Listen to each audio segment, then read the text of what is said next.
Han Li's Wuxia Chronicles. Chapter 25-40. Yi Zhong was so angry that his face turned red. The moment he came, he humiliated him, not giving him any face at all. Uncle Li, you're Li Bu heir's relative. We respect you, but please respect us too. Yi Shui looked at the red-haired old man and said. Girl, I think you still don't understand one thing. You have to be self-disciplined and have a clear conscience to gain the respect of others. The red-haired old man said indifferently. Yi Shui was speechless. Even though this person looked rude and unreasonable, every word that he said seemed to make sense if one thought about it carefully. So, you came to the Dragon God Palace today to find trouble with me? Yi Zhong said. I wouldn't dare. You're a major undying realm expert. I'm a beginner imperishable, but in front of you, I'm like an ant. The red-haired old man said. Don't be so sarcastic. Do you know that I took Li Bu heir as my disciple to save him? Yi Zhong said in a deep voice. Save him? The red-haired old man frowned. It seems that you didn't inquire about the details. If it weren't for me, Li Bu heir might have died in the hands of the dragons. Tell me the truth. I don't have a good impression of Li Bu heir, but I can't help it. He's my benefactor, Yi Zhong's benefactor. Yi Zhong said. Benefactor? What's going on? The red-haired old man frowned. He saved my father's life. Otherwise, do you think I would help him? Yi Zhong sneered. I didn't expect you to be someone who knows how to repay kindness. The red-haired old man was stunned. Have you had enough? Don't push your luck. Yi Zhong said angrily. Don't be angry, don't be angry. Since you're helping him, then let's forget about this matter. But I still hope that you can think about it. After all, you still have a granddaughter. You can't let your granddaughter be criticized by others when she goes out in the future. All right then. I'll be leaving first. Help me tell the waiter that no matter what he does, he has to live up to his conscience. After the red-haired old man finished speaking, he turned around and waved his hand, leaving without looking back. Leaving just like that? Yi Shui stared at the red-haired old man's back in shock. Yi Zhong clenched his fists tightly, a cold light flashing in his eyes. If it wasn't for Li Bu it would be impossible for him to leave this place alive. After the red-haired old man left, he flew to the top of a mountain and looked around. Suddenly, he chuckled and took out a facial restoration pill and popped it into his mouth. Very soon, a familiar face appeared. Who else could it be but Hui? Actually, as early as half a month ago, Qin Feiyang had Hui come out on the way back to the Dragon God Palace. His purpose was to put on this show in front of Yi Zhong, and at the same time, to interrogate Yi Zhong's conscience. Where should we go next? How about looking for the five-clawed golden dragon? Let's do that. It's a good time to meet those three young lords. Hui smirked, opened an altar and left. Above the stone stairs, Yi Shui retracted her gaze and looked at the angry Yi Zhong, whispering, Grandpa, don't be angry. I did all this to save Li Bu but he humiliated me without any explanation. How can I not be angry? Yi Zhong shouted. He's also concerned about Li Bu Yi Shui laughed. You can insult others just because you care about them. Yi Zhong was very angry. Who did he offend? Yi Shui shook her head and smiled bitterly. This Li Xiaoyao was really difficult to get along with. Yi Zhong suddenly looked at Yi Shui and said, Shui do you also think that it's a shame for Grandpa to work for the dragons? Grandpa, what are you thinking about? I've never thought of it that way. Yi Shui hurriedly said. Really? Yi Zhong looked at her and asked. Really? I know that Grandpa must have his own reasons for doing this. So no matter what, I'll support you silently behind your back. Yi Shui smiled. Thank you. Yi Zhong rubbed Yi Shue's head and smiled happily. Yi Shue giggled and asked, then what about me entering the Dragon God Palace? Who dares to go against the old master's decision? Yi Zhong sighed helplessly, took out the milky white token, and handed it to Yi Shue. You know how important this token is, take good care of it. You've given me the token, what about you? Yi Shue was stunned and asked. I'll ask for another one from the revered dragon. Coincidentally, I have something to do and need to make a trip to the Divine Dragon Island. You go in first. As for Li Bu, it's better for you to keep a distance from him, lest others misunderstand. After Yi Zhong finished speaking, he rushed down the stone stairs. Misunderstand? Yi Shue was stunned and shook her head with a bitter smile. That's right. Wasn't she already misunderstood? I didn't expect her to be the Grand Hall Master's granddaughter. What a surprise. No wonder she went to find Li Bu, Li Bu, is the Grand Hall Master's disciple, so she and Li Bu, can be considered family. I'm still a little envious. As the saying goes, the pavilion closest to the water enjoys the moonlight first. If this Li Bu were to win her heart, he would truly have a meteoric rise. When Yi Shue entered the first island, she immediately caused a commotion. Her identity had also been spread around by those disciples, and everyone knew about it. In the valley. Outside the cave. Qin Feiyang looked at Yi Shue, who descended from the sky and said, Why are you here at the Dragon God Palace again? Why? Am I not welcome? Yi Shue smiled sweetly. I'm not the master of the Dragon God Palace, so what if I'm welcome? So what if I'm not welcome? Qin Feiyang shook his head. Yi Shue smiled and said, I just saw Uncle Li Xiaoyao. Really? Where is he now? Qin Feiyang looked very excited. He left again. Yi Shue shrugged. Left?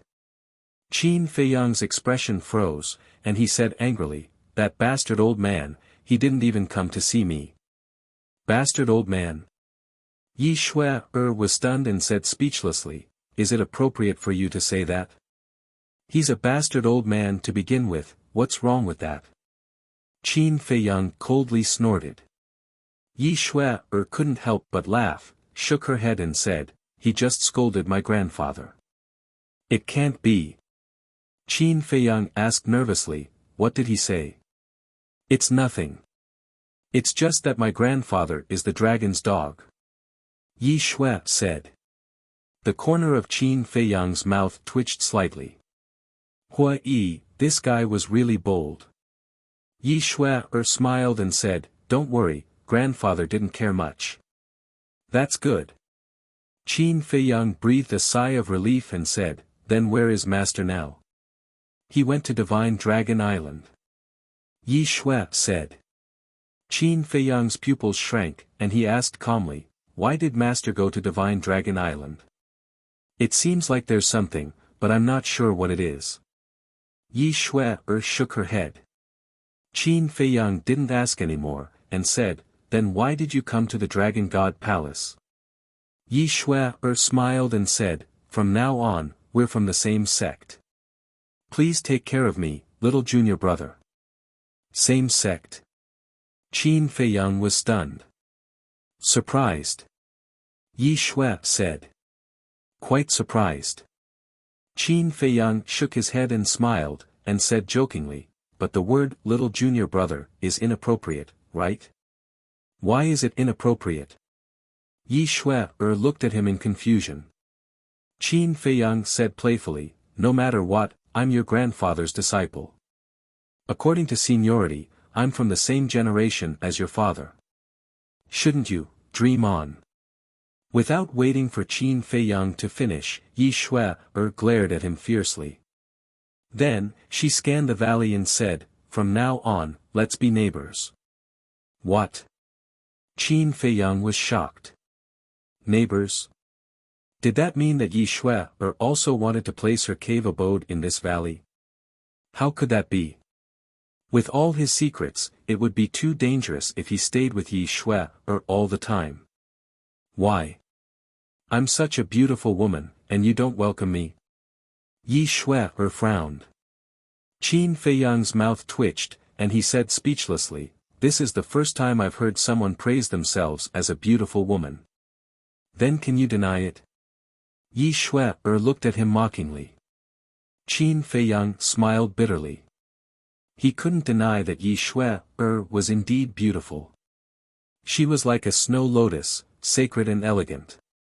However, they couldn't be neighbors. "Shui, look, your master's granddaughter. You have a noble status. How can you live in such a place?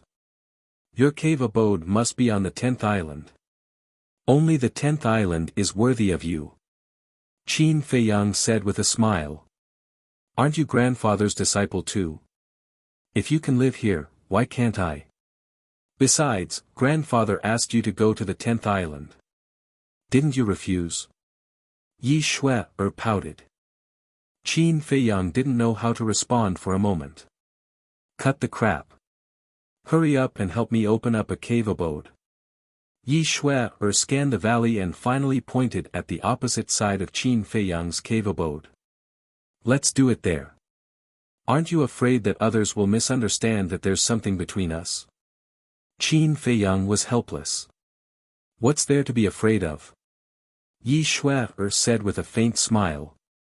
Qin Feiyang sighed silently. It seemed that this woman was determined to build her cave abode in the valley. Wait a minute. This woman couldn't have been ordered by Yi Zhong to spy on him, right? That didn't seem right. The woman in white and the 10th elder had already verified his identity.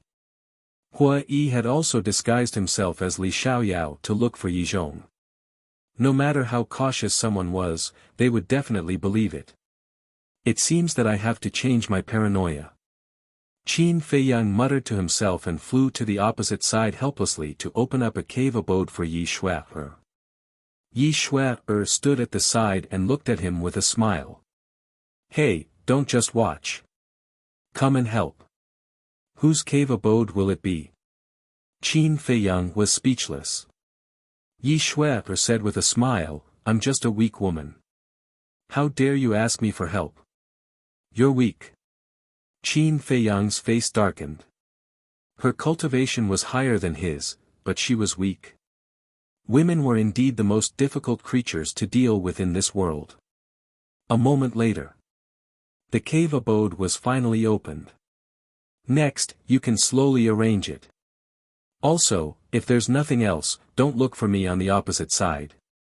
I have to cultivate in peace." After Qin Feiyang finished speaking, he didn't wait for Yi Shui's reply and rushed into his cave abode. "Am I that scary?" Yi Shui turned around and looked at the cave abode on the opposite side in a daze. She couldn't help but doubt her charm. Chapter 2541. Qin Feiyang sealed the cave with his divine power, shook his head, and entered the castle. "Qin Dage, looks like lunatic was right. You're in trouble." Fire Lotus covered her mouth and chuckled. "Since when did you learn to talk nonsense?" Qin Feiyang couldn't help but roll his eyes. "Isn't that the truth in front of you? How is it nonsense?" Fire Lotus looked at Qin Feiyang in confusion. Fine. Fine, I'm afraid of you. I'm going to cultivate now. Do whatever you want." After Qin Feiyang finished speaking, he went straight into the cultivation room. Fire Lotus shook her head and chuckled. It was rare to see Qin Feiyang in such a sorry state. The granddaughter of the Grand Hall Master came to the Dragon God Palace. "Are you sure?" "Of course. I also heard that she's living with Li Bu, on the first island." "What the hell? Living with Li Bu, Ahem. No, I didn't make it clear. Yi Shui, lives opposite Li Bu, They're just neighbors." "I knew it. How can they live together?" "Let's go. Let's go to the first island and meet the granddaughter of the Grand Hall Master." We'll have to depend on her in the future. After knowing Yi Shui's identity, the geniuses of the 10th island couldn't sit still and came to the first island. In an instant. The first island was unprecedentedly lively. However, no matter how talented they were, Yi Shui refused to let them in. Because of Yi Shui's identity, no one dared to force their way in.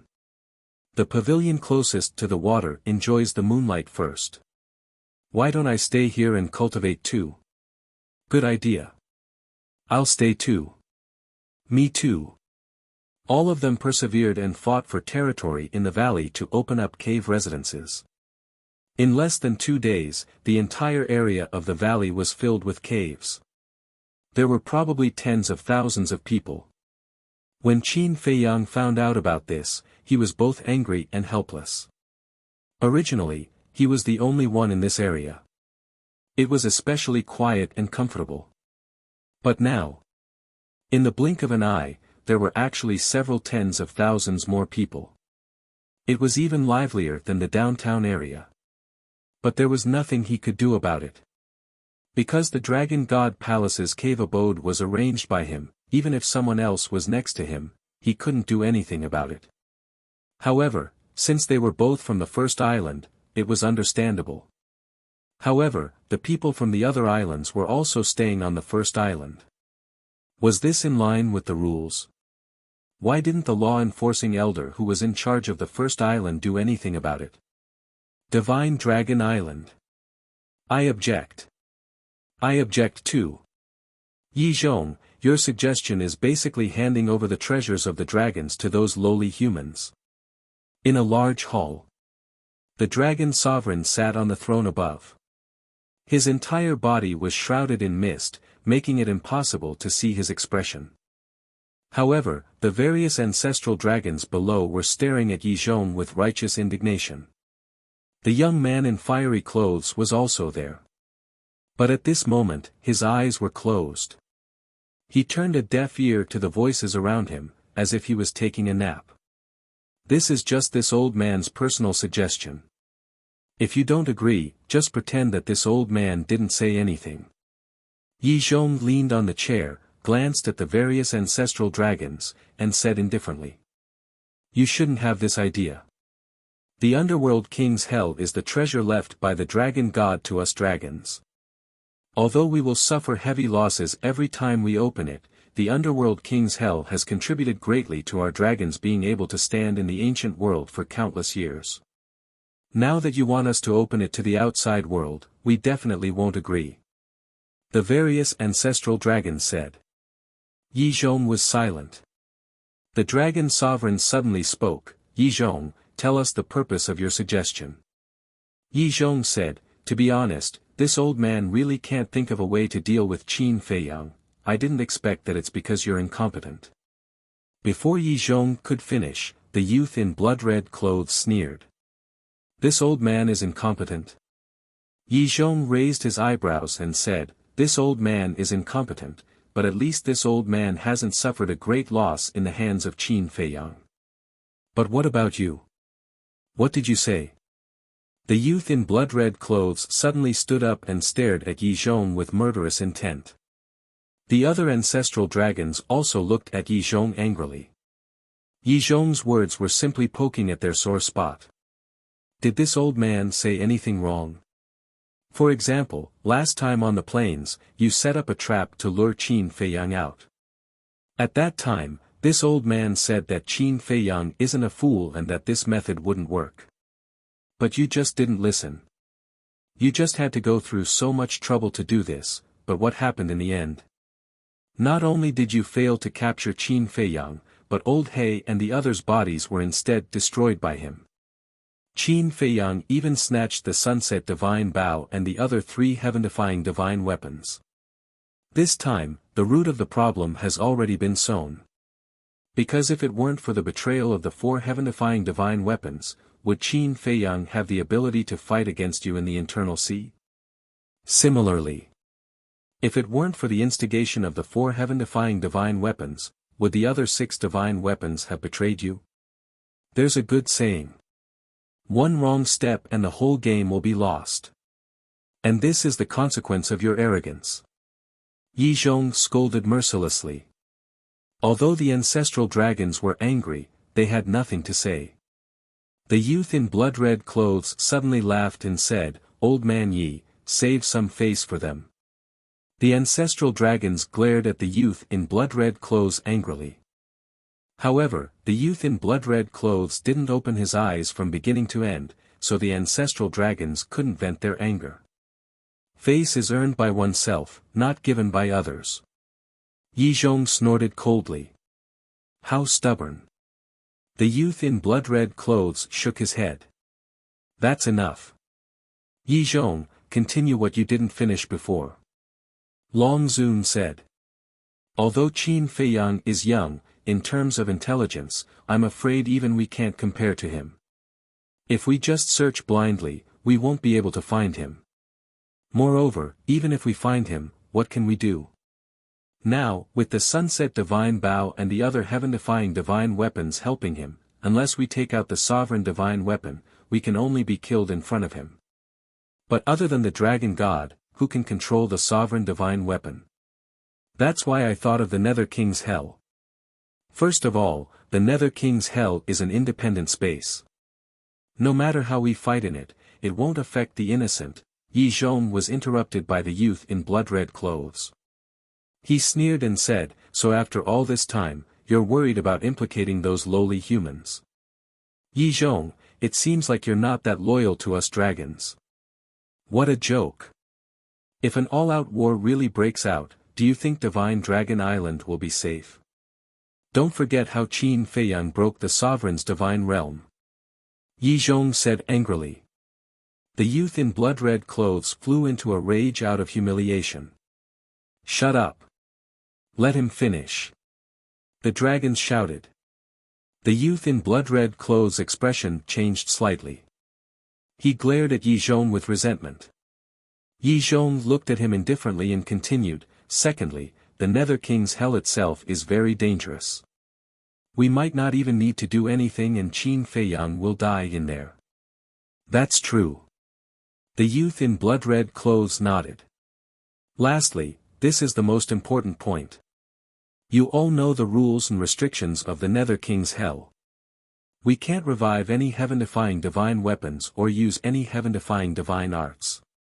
Even if we take them out, we will be attacked by the power of the rules. Therefore, I think that entering the Nether King's Hell is the most effective and easiest way to get rid of Qin Feiyang. Yi Zhong finished in one breath and looked at Longzuan, waiting for his decision. Longzuan pondered for a moment and asked, "But what if we can't get rid of him in the Nether King's Hell? What else can we do?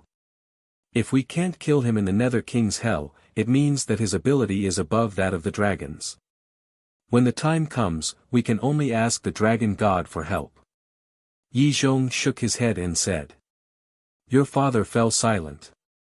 The youth in blood-red clothes finally opened his eyes. He looked at the ancestral dragons and said with a smile, "No matter what you all think, I think Yi Zhong's plan is feasible." Nonsense. Of course you think it's feasible. You and Yi Zhong are outsiders after all. The youth in blood-red clothes snorted. Alright, do as you wish. Pretend I didn't say anything. The youth in blood-red clothes closed his eyes.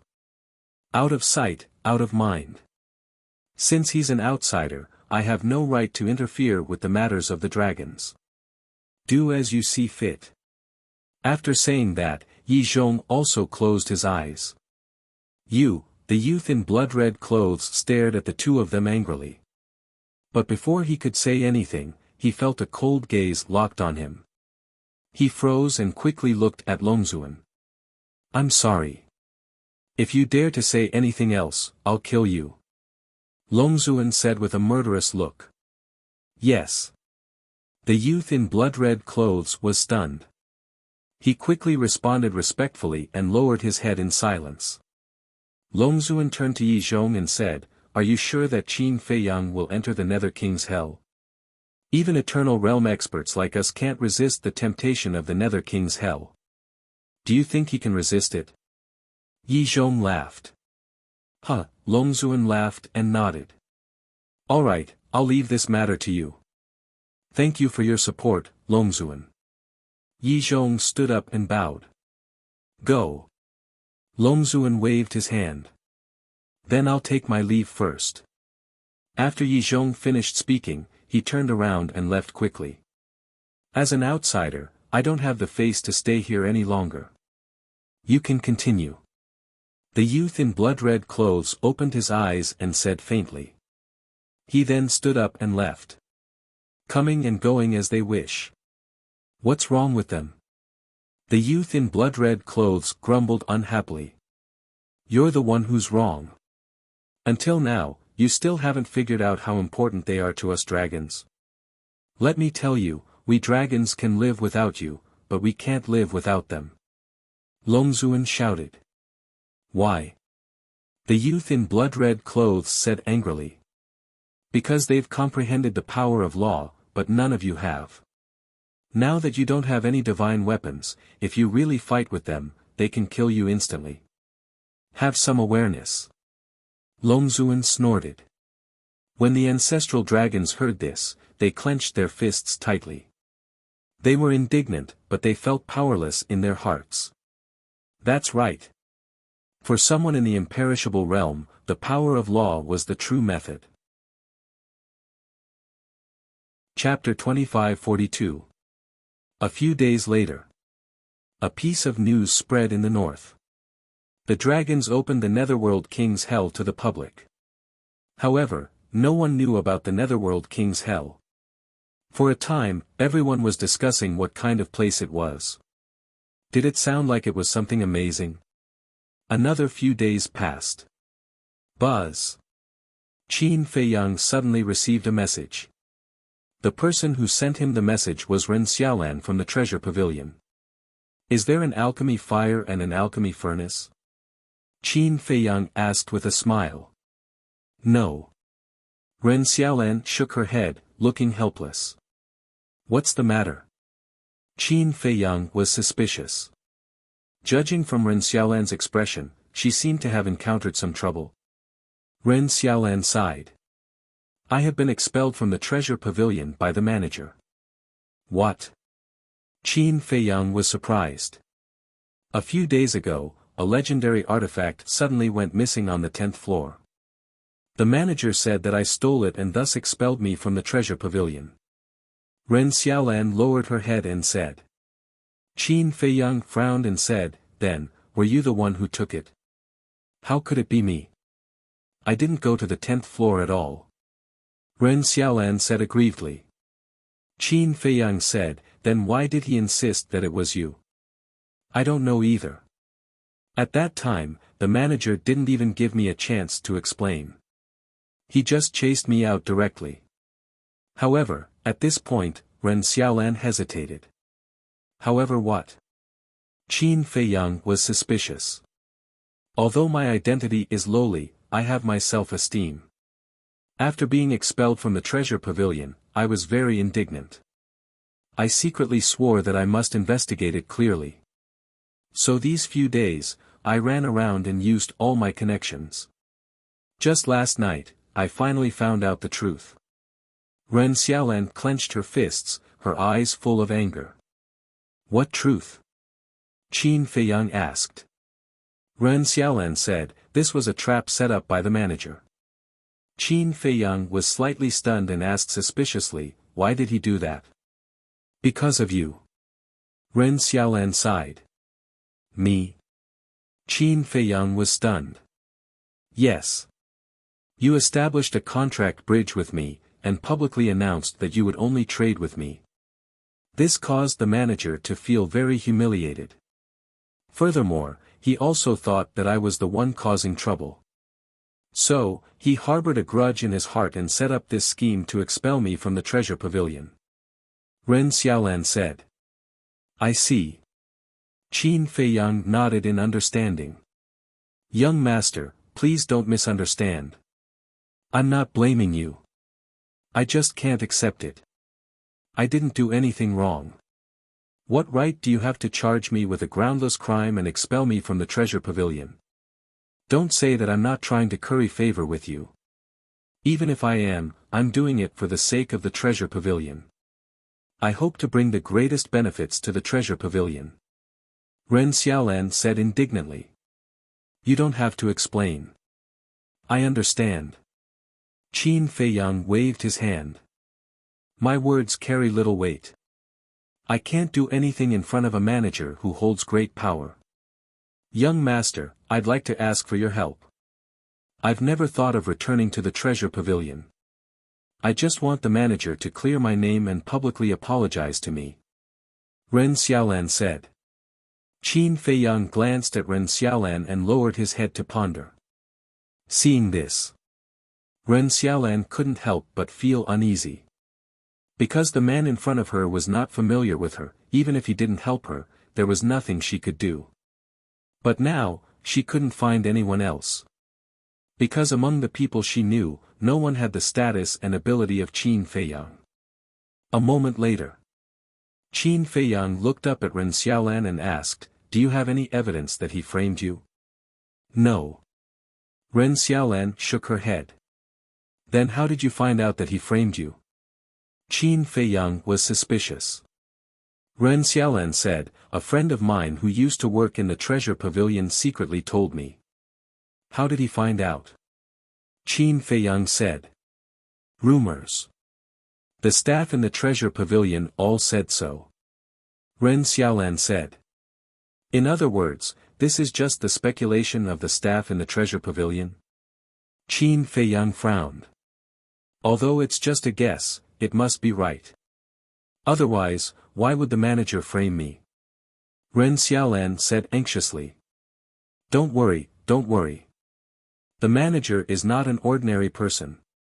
Especially the manager of the treasure pavilion in the Holy Dragon City. He has a high position and power.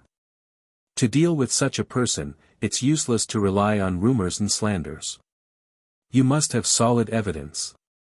Qin Feiyang said lightly. Ren Xiaolan said, the manager definitely won't admit to this kind of thing personally. It's definitely impossible to make him admit it personally, but it's not like there's no other way. Qin Feiyang smiled faintly. What way? Ren Xiaolan looked at Qin Feiyang expectantly. Qin Feiyang didn't answer and said with a smile, This matter is also because of me. I'll send someone to investigate. You just wait at home for the news. Thank you, young master. Ren Xiaolan quickly bowed to thank him. Qin Feiyang smiled and turned off the image crystal. A cold light flashed in his eyes. Back then, he had said in public that he would only trade with Ren Xiaolan. But then the manager set up a trap to frame Ren Xiaolan.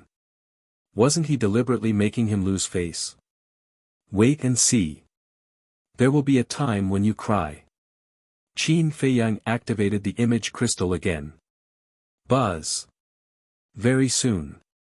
A shadow appeared. It was Hua Yi. Where is he? Qin Feiyang asked. In the east with Xiao Jin. Hua Yi said.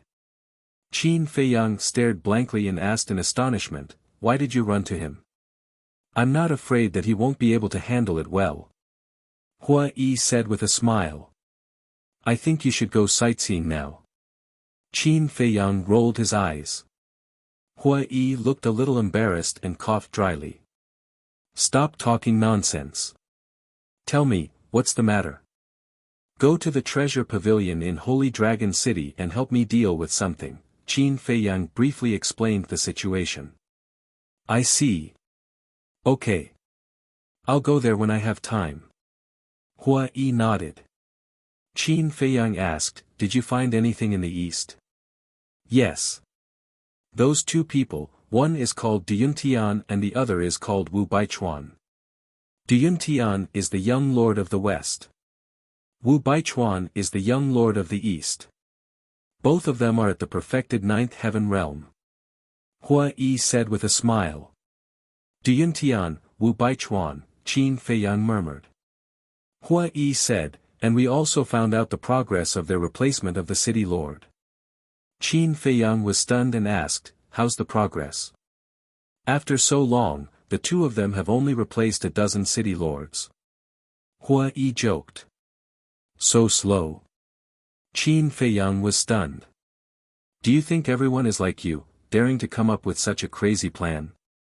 With their speed, they won't be able to complete the task without thousands or tens of thousands of years. Hua Yi said. Qin Feiyang asked, did you find out who's behind them? Are you kidding? Even the dragons couldn't find out the identity of the other two emperors. How could Xiao Jin and I find out in such a short time? Hua Yi was speechless. That's true. Qin Feiyang nodded and asked, what about the divine generals behind them? I didn't find out. Hua Yi shook his head. It seems that it won't be easy to find out the identity of the two emperors. However, we can start with Du Yuntian and Wu Baichuan. As the representatives of the two emperors, they should know the true identity of the two emperors. Even if they don't know, the divine generals behind them must know. Qin Feiyang said. I think so too. Hua Yi nodded. By the way, did you find out the identity of the young lord in the south? Qin Feiyang asked. Do we need to investigate this person? Hua Yi was stunned. The young lord in the south was obviously Lu Zhenyang's representative. Therefore, he and Qin Feiyang could be considered allies. Qin Feiyang said with a smile, know yourself and know your enemy, and you'll be foolproof. Okay then. When Xiao Jin comes back, I'll ask him to go to the south first. Hua Yi said. Okay. Qin Feiyang nodded and said, don't forget about the treasure pavilion in the Holy Dragon City. You're so concerned about Ren Xiaolan. Tell me honestly, do you like her? Hua Yi looked at Qin Feiyang playfully. I say, can you be more serious? It's because of you that my relationship with Shangguan Qiu is so awkward now, Gu Shijiu said. Qin Feiyang said angrily. Don't be so ungrateful. I'm helping you. Do you understand? Shangguan Qiu is such a good woman. You're a typical person who doesn't know how lucky you are. Hua Yi snorted. Thank you. Don't make trouble for me. Qin Feiyang couldn't help but feel helpless. Hua Yi nodded and said, okay. I'm being nosy, future brother-in-law. The more you say, the more ridiculous it is. Qin Feiyang turned off the image crystal directly.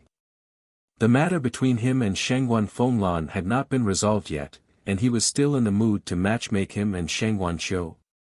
This person was really bored. Dong! Suddenly, there was a knock on the door. Qin Feiyang put away the image crystal, looked at the stone door of the cultivation room, and asked, who is it? Young lord, the immortal general is looking for you. Jiang Dafei's voice sounded. Qin Feiyang waved his hand, and the stone door quickly opened.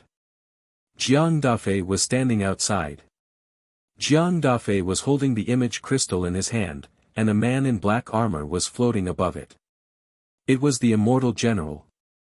Jiang Dafei walked into the cultivation room and pointed the image crystal at Qin Feiyang. Young lord, how have you been? The immortal general chuckled. What are you doing? Qin Feiyang asked with a smile. I've already asked the Qin emperor. The Qin emperor said that we should muddle along with the two young lords. The immortal general said. Muddle along. Qin Feiyang was stunned, then looked at the immortal general with a smile and did not say anything. Ahem. Young lord, I'm not lying to you. These are the Qin emperor's original words. The immortal general was very uncomfortable. He felt that Qin Feiyang's eyes seemed to have an inexplicable meaning. Qin Feiyang retracted his gaze and nodded. Got it. Is there anything else? The immortal general was a little uncomfortable when he heard this. Was he not going to pursue the matter? That was not right. When did the young lord become so easy to talk to? Is there anything else? Qin Feiyang asked. Yes, yes. The immortal general came back to his senses and hurriedly said, the Qin emperor also said that we should not go to the hell of the Nether King. The hell of the Nether King? Qin Feiyang was stunned. Jiang Dafei was also puzzled. Chapter 2543. Looking at Qin Feiyang's reaction, the divine general asked in surprise, you still don't know? Know what? Qin Feiyang was suspicious. It's the Nether King's hell. In the past few days, the news of the Nether King's hell has spread like wildfire in the north. Even the west, south, and east have spread. And you are in the Dragon God Palace, yet you still don't know. What have you been doing every day? The divine general was speechless. Is there a need to ask? Needless to say, I must have been hiding in the castle to cultivate. Qin Feiyang said. Jiang Dafei asked curiously, Lord Divine General, what exactly is this Nether King's hell? It's a long story. After the Divine General finished speaking, he looked at Qin Feiyang and said, if you are interested, you can ask Yizhong, he knows about this. All right. Qin Feiyang nodded. You are now Yizhong's disciple. There are many opportunities to get close to him. You have to hurry up and complete the mission. The Divine General reminded. I know. Qin Feiyang said. All right then, I won't disturb you anymore. The Divine General smiled, and the shadow quickly dissipated. Qin Feiyang looked at Jiang Dafei and said, you can continue to cultivate as well. Yes. Jiang Dafei respectfully replied, put away the image crystal, and turned to walk out of the cultivation room. Nether King's hell, Qin Feiyang lowered his head and muttered. What kind of place was this? Suddenly, Qin Feiyang stood up and left the castle, appearing in the cave. When he walked out of the cave and looked at the cave inside and outside the valley, his expression couldn't help but be helpless. At this moment, 5 young men gathered outside Yi Shuai's cave, whispering to each other, as if discussing how to meet Yi Shuai. These 5 people had extraordinary temperaments. Their cultivation was not weak either. Peak 9 Heaven's realm. With their powerful cultivation, they occupied the most advantageous place. The cave was right beside Yi Shuai. However, even though they were close by, they had not even seen Yi Shuai for the past few days. They had also tried many methods. For example, inviting Yi Shuai out to play. Or, he could find an excuse to look for Yi Shuai to discuss cultivation. Anyway, as long as it was a method they could think of, they had already used it. However, from the beginning to the end, Yi Shuai ignored them, which made them very angry. Cough cough. Qin Feiyang clenched his fist and coughed dryly. Looking at the backs of the 5 people, he said, can you make way? Get lost. Can't you see we're busy? The 5 of them shouted without even turning their heads. However, as soon as he finished reprimanding him, his expression froze. This voice, the 5 of them turned around at the same time and looked at Qin Feiyang. Their expressions changed immediately. You're the ones who should get lost. In any case, I'm the first one to live here. You guys didn't even inform me before moving in. I want to ask, are you ignoring my existence? Qin Feiyang looked at the 5 of them expressionlessly. Li Bu, you've gone overboard. This is not your private territory. Why should we inform you? One of them said unhappily. This was a young man in purple. He was handsome and tall, full of arrogance. Qin Feiyang was stunned. The corners of his mouth curled up slightly as he looked at the 5 of them and smiled. You're still being arrogant with me? Don't misunderstand, we don't know him. Yes. We don't even know his name. He's the one who provoked you. You should look for him. It has nothing to do with us. Seeing that the situation was not good, the other 4 quickly took a few steps back, keeping a distance from the young man in purple. You guys, the young man in purple looked at the four of them angrily. The four of them ignored him. He cursed in his heart. Are you stupid? Don't you know what kind of person Li Bu is? Aren't you looking for trouble by challenging him? Besides, Li Bu was Yi Zhong's disciple and had a close relationship with Yi Shui. Offending Li Bu was equivalent to offending Yi Shui. Only an idiot would stand with him if he could do such a stupid thing. Qin Feiyang glanced at the five of them, rolled up his sleeves, looked at the young man in purple, and said, "What did you say just now? Say it again for me. What do you want?" The young man in purple was panicking. "What do you think I want?" Qin Feiyang looked at him with a smile. His eyes were like a weasel looking at a chick. The young man in purple looked at the four of them for help. Seeing that the four of them were still ignoring him and were even gloating, he panicked even more. "I'm sorry, I didn't choose my words just now. Can you not be calculative with me? How about this, I'll give you a pinnacle divine artifact as a greeting gift." The young man in purple hurriedly said. "A pinnacle divine artifact? Are you trying to dismiss a beggar? Do I look like someone who lacks a pinnacle divine artifact?" Qin Feiyang smiled mockingly.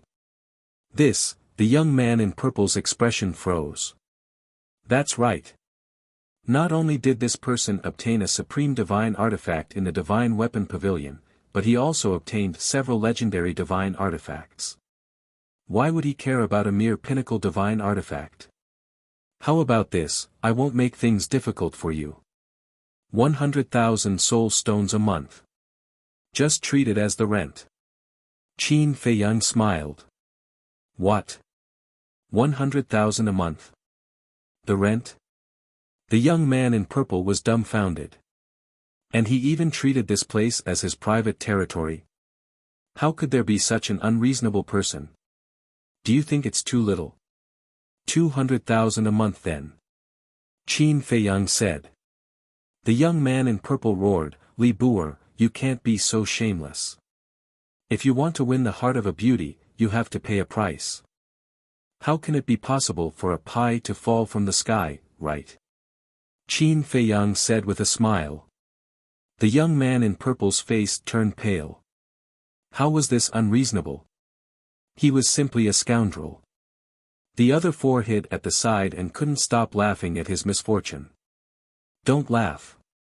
Not only him, you guys have to pay the rent too. Not a word less. And not only you guys, everyone within a radius of 10,000 miles in this valley has to pay.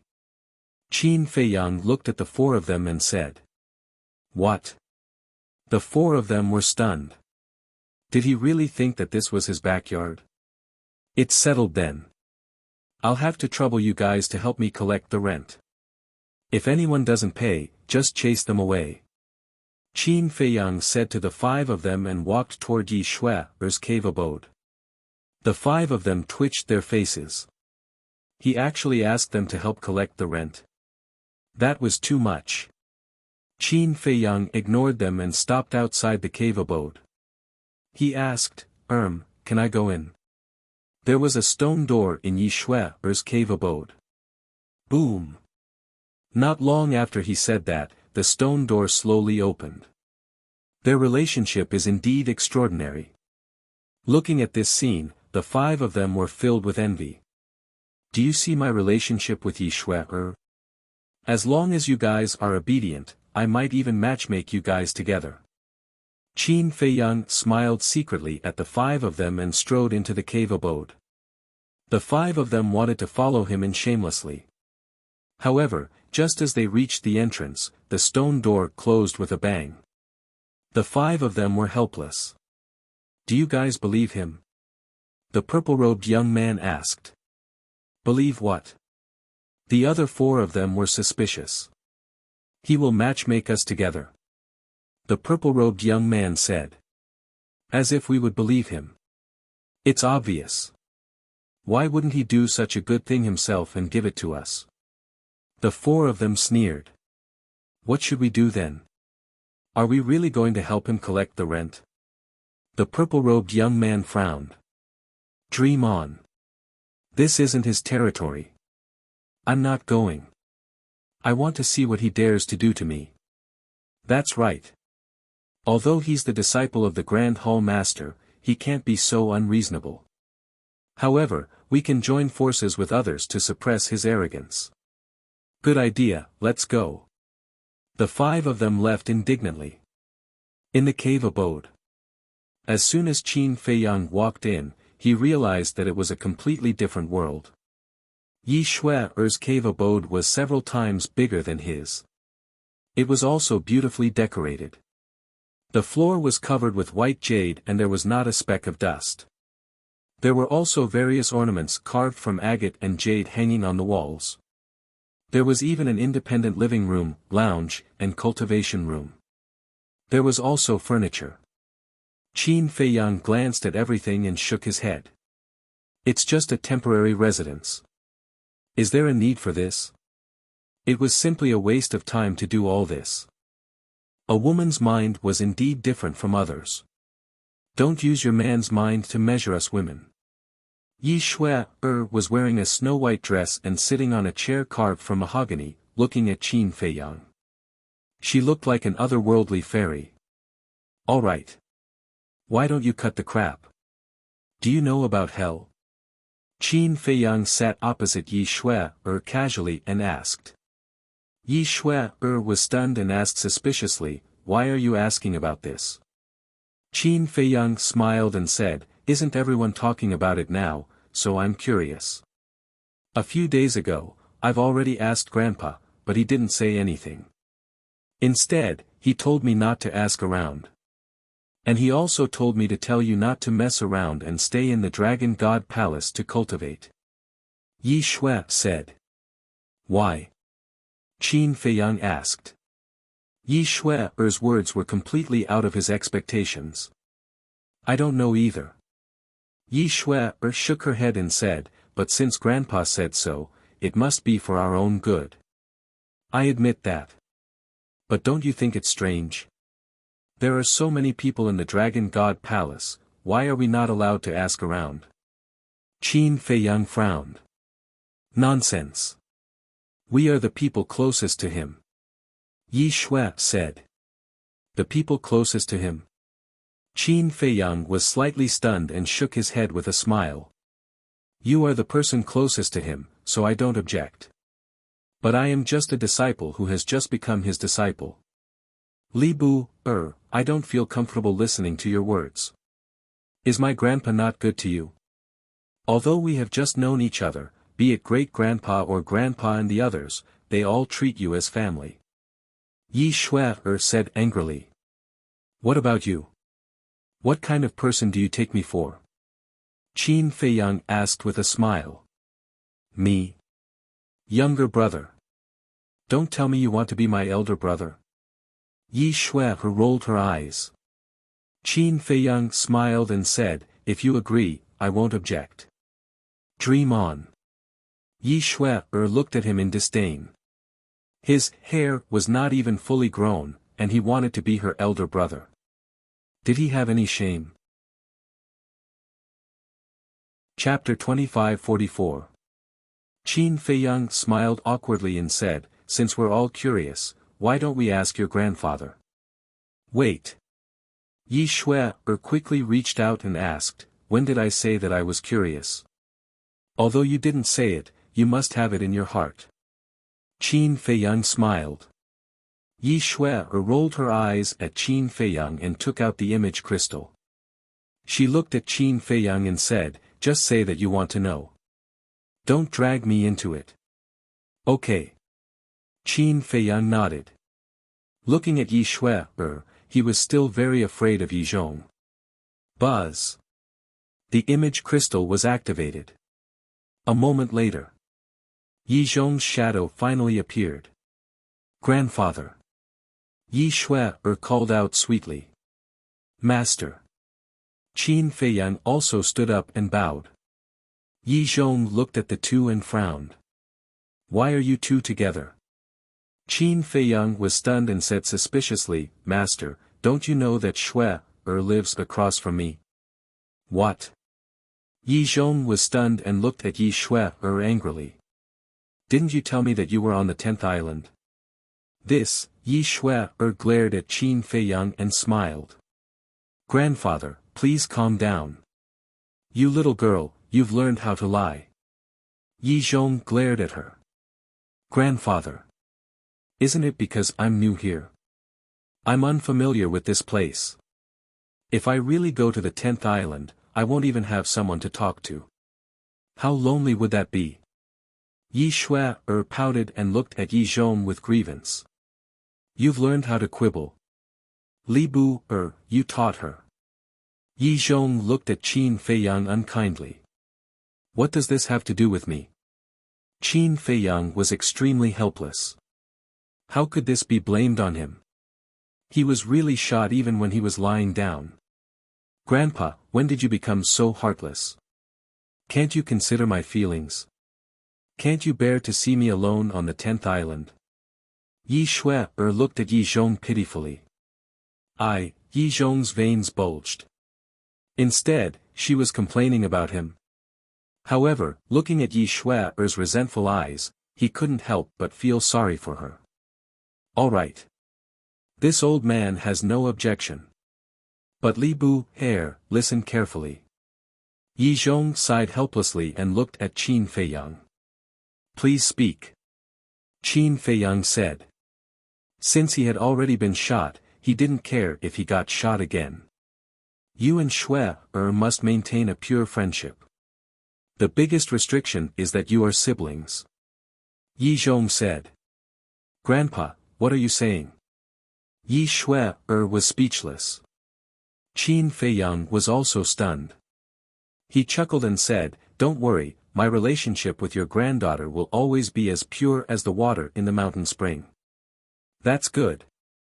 Yi Zhong nodded and looked at the two of them. Then tell me, why are you looking for me? Qin Feiyang glanced at Yi and said with a smile, Sister wants me to ask you, what's the situation in the Nether King's Hell? Li Bu, Yi immediately flew into a rage. Didn't he say not to bring her along?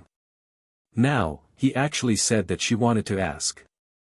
Wasn't he deliberately tricking her? Also, what the hell was Sister Did he really want to be her brother? Yi Zhong glared at Yi and looked at Qin Feiyang. He said expressionlessly, the Nether King's Hell has nothing to do with you. Don't ask blindly. Master, even if you don't tell us now, we will find out sooner or later. There's no need to hide it from us. Qin Feiyang said. What us? It's obviously you who wants to know. I told you not to bring me along. Why don't you understand? Yi grabbed the flesh on Qin Feiyang's waist and gritted her teeth. It hurts. Let go. Qin Feiyang also grimaced in pain. Looking at the two of them staring at each other, Yi Zhong's old face was full of helplessness, and said, all right, both of you are not young anymore, but you are still like children. Yi finally let go of the devil's claws and smiled at Yi Zhong. This Nether King's Hell is actually a treasure left by the dragon's dragon god for the dragons. Yi Zhong said. Treasure. Qin Feiyang and Yi looked at each other, then looked at Yi Zhong curiously. Yi Zhong asked, do you know where the dragon's heaven-defying artifact came from? The two of them shook their heads. Wait. But Qin Feiyang suddenly quivered and asked, they couldn't have gotten it from the Nether King's Hell, right? That's right. The 10 ancestral dragons' heaven-defying artifacts were all found in the Nether King's Hell. But now, it's all thanks to Qin Feiyang. Yi Zhong sighed. It can't be. What kind of place is this? There are even heaven-defying artifacts. Qin Feiyang and Yi looked at each other. The Nether King's Hell is also a secret of the dragons, so not many people know about it. And the Nether King's Hell only opens once every 10,000 years. Although there are a lot of treasures hidden inside, it is also extremely dangerous. Even an imperishable realm expert like me will die if I'm not careful. Yi Zhong said. So terrifying. Qin Feiyang and Yi Shui were shocked. Yes. Because in the Nether King's Hell, you can't use heaven-defying artifacts or activate heaven-defying techniques. Even your cultivation level has to be suppressed to the 9 heavens realm. Yi Zhong said. Then what if you use heaven-defying artifacts, activate heaven-defying techniques, or don't suppress your cultivation level? Yi Shui asked. There are rules and restrictions in the Nether King's Hell. If you violate these rules, you will be killed by the power of the rules. Yi Zhong said. In other words, when entering the Nether King's Hell, your cultivation level can't exceed the 9 heavens realm? Qin Feiyang said. Yes. Yi Zhong nodded. No wonder even you are so afraid. Qin Feiyang suddenly understood and said, then why did the dragons open such an important thing to the public this time? This is my suggestion. Yi Zhong said. Your suggestion? The two were stunned. Yes. The purpose of this old man's actions is precisely to lure Qin Feiyang. Yi Zhong didn't hide and told the truth. Qin Feiyang's pupils shrank slightly. It turned out that this was a conspiracy against him. So that's why you didn't let me and Shui inquire about it? Yes. Knowing that the Nether King's Hell, with Qin Feiyang's character, even if he knows that it is dangerous, he will definitely take the risk. Because not only are there heaven-defying artifacts in the Nether King's Hell, there are also heaven-defying techniques. There are even inheritances of the power of laws. When the dragons and Qin Feiyang meet, a fierce battle will be inevitable. If you go in, you might be affected. Of course. The Nether King's Hell itself is very dangerous. You don't have to risk your lives for some external things. Cultivating in peace is the right way. Yi Zhong said. There are even inheritances of the power of laws. The shock in Qin Feiyang's heart could no longer be described with words. What kind of place was this? Yi Shui asked, then Grandpa, will you go to the Nether King's Hell when the time comes? Of course Grandpa will go. Because this plan is what Grandpa came up with. This time, we must get rid of Qin Feiyang. If we let him grow like this, I'm afraid that even Grandpa won't be his opponent. Yi Zhong shook his head and said.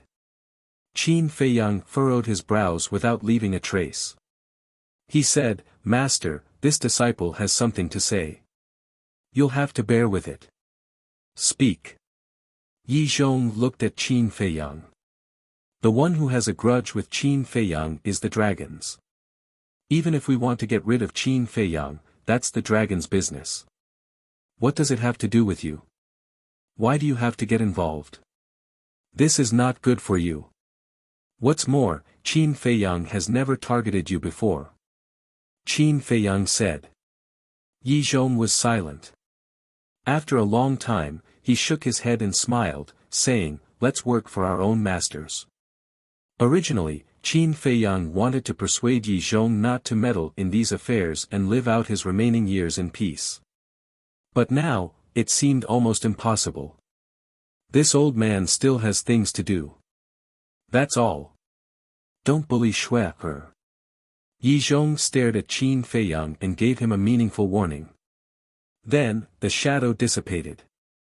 Yi Shui also put away the image crystal and sighed, I really didn't expect that the Nether King's Hell was actually a conspiracy. Qin Feiyang's eyes flashed. He looked at Yi Shui and asked, what do you think of what your grandfather has done? Grandpa has his own thoughts. As a junior, I have no right to interfere, nor am I qualified to judge. Yi Shui shook her head. Qin Feiyang nodded. Indeed. No matter who it was, they couldn't judge the most respected elder in their heart, especially his own grandfather. However, he had to make a choice. If he really couldn't persuade Yi Zhong, then he could only eliminate all future troubles. Yi Shui rolled her eyes and looked at Qin Feiyang maliciously, saying, "You already know what you want to know. Now, it's time for me to settle the score with you." "Settle what score with me?" Qin Feiyang smiled embarrassedly as he retreated. "What do you think?" Yi Shui stared with her almond-shaped eyes. Seeing that the situation was not good, Qin Feiyang turned around and rushed to the stone door. He smashed the stone door with a punch and ran out. "You even destroyed my cave. Stop right there." Yi Shui shouted angrily and chased after him. But when she chased after him and saw the scene outside, she was stunned. At this moment, Qin Feiyang also stopped in the air and looked in front of him in shock.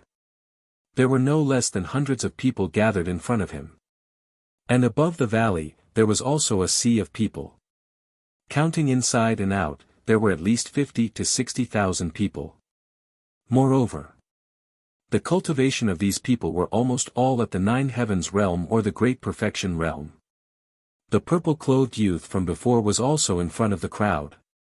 After everyone looked at Yi Shui, they all stared at Qin Feiyang, their eyes filled with anger. "What's going on?" Yi Shui's face was filled with confusion. Aren't you guys too polite? You actually came here personally to pay the rent. All right then. 100,000 per person, hand it over." Qin Feiyang laughed out loud. "Pay the rent?" Yi Shui was startled. She looked at Qin Feiyang's back view suspiciously. What the hell was this kid doing now? You really dare to ask for it? Who do you think you are? The master of the Dragon God Palace? What qualifications do you have to collect rent? Don't think that just because you are the disciple of the Grand Hall Master, you can be lawless and do whatever you want. Let me tell you, no matter how high your status is, you still have to follow the rules. The group of people immediately began to suppress him. Chapter 2545. Qin Feiyang was startled. He frowned and said, "You're not here to pay the rent." "Of course. You can tell from our faces that we're here to punish you, you bastard. I've never seen someone as shameless as you in my life. Pay the rent? No way." Some of them gritted their teeth while others roared furiously. Those ferocious gazes seemed as if they wanted nothing more than to skin Qin Feiyang alive.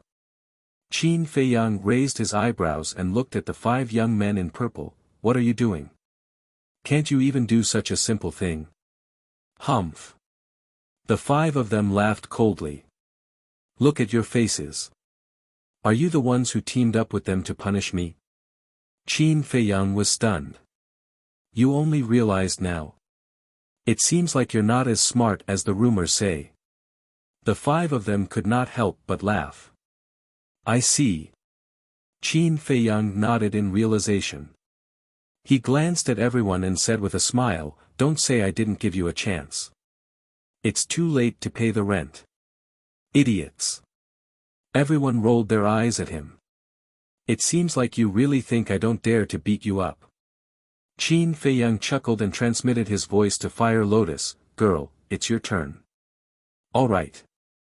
A few moments later, Fire Lotus's laughter echoed in Qin Feiyang's mind. The smile on Qin Feiyang's face grew wider. He looked at the tens of thousands of people and said, "I'll give you one last chance. In your dreams.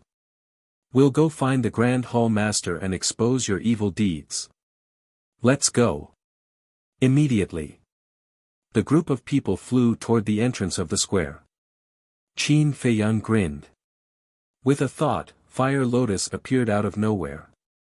She had disguised herself as an old woman. "What are you doing? We're all geniuses of the 10th island. Even if you're the Grand Hall Master's disciple, you can't escape the blame for attacking us." The group of people turned pale when they saw Fire Lotus appear. They all shouted angrily. "You call yourself a genius?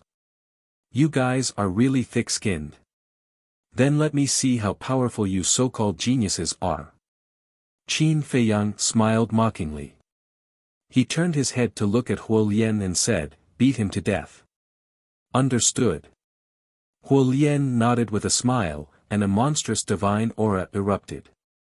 He is for real. Run! The 5 youths in purple roared. The group of people hurriedly fled in all directions. Did they still have a chance to escape? Of course. Divine might rolled out, enveloping the entire area. The group of people was immediately imprisoned in the void. What? Whose aura? It's from Li. Li. Let to check it. That guy must be causing trouble again. Fire Lotus's aura alarmed everyone on the first island. They all rushed out of their caves and headed to the valley. Li Bu, you better not cross the line. A young man in black roared. Even though they were both at the perfect 9 heavens realm and the perfect 9 heavens realm and were only 1 or 2 steps away from the Fire Lotus realm, the gap between the 9 heavens realm and the imperishable realm was an uncrossable chasm. No one could break free from Fire Lotus's aura. Whoosh! However, before he could finish speaking, Huo Lian had already arrived in front of the black-clothed young man and slapped him. Ah! With a scream, half of the young man's face was smashed. Instantly.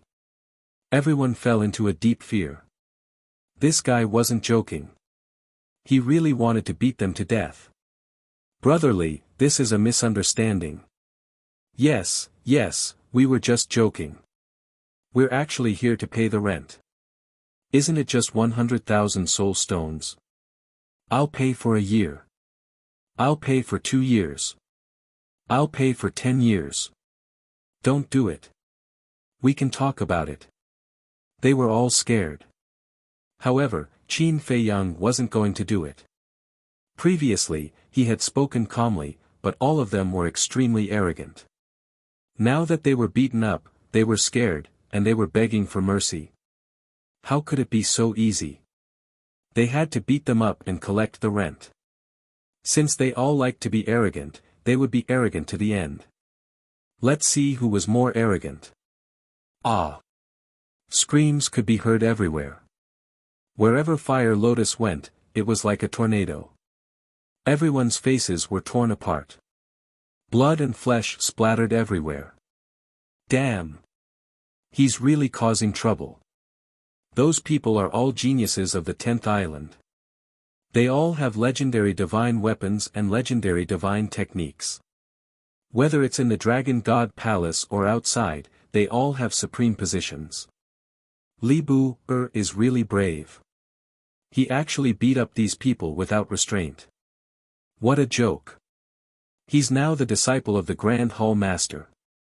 In terms of identity and status, who can compare with him in the Dragon God Palace? People who had rushed over from all directions were dumbfounded when they saw this scene.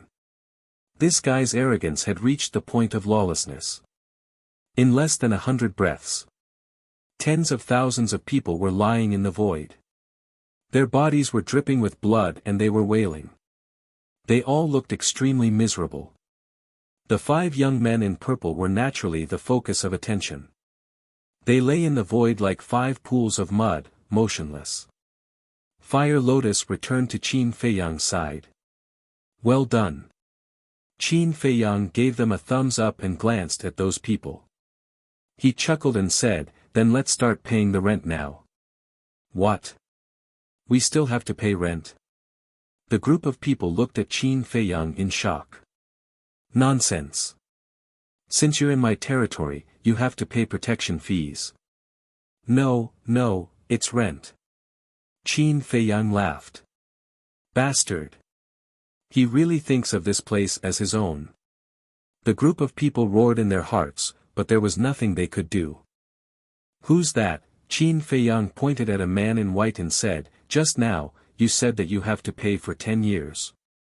Let's start with you. The man in white's face turned green. That was just a temporary excuse. Did they really want him to hand it over?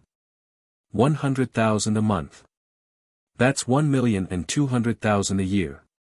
Then in 10 years, wouldn't that be 12 million? Although he was a genius of the 10th island, this amount was enough to bankrupt him. A man has to keep his word, right? How can a man who doesn't keep his word pick up girls? No one is interested in you.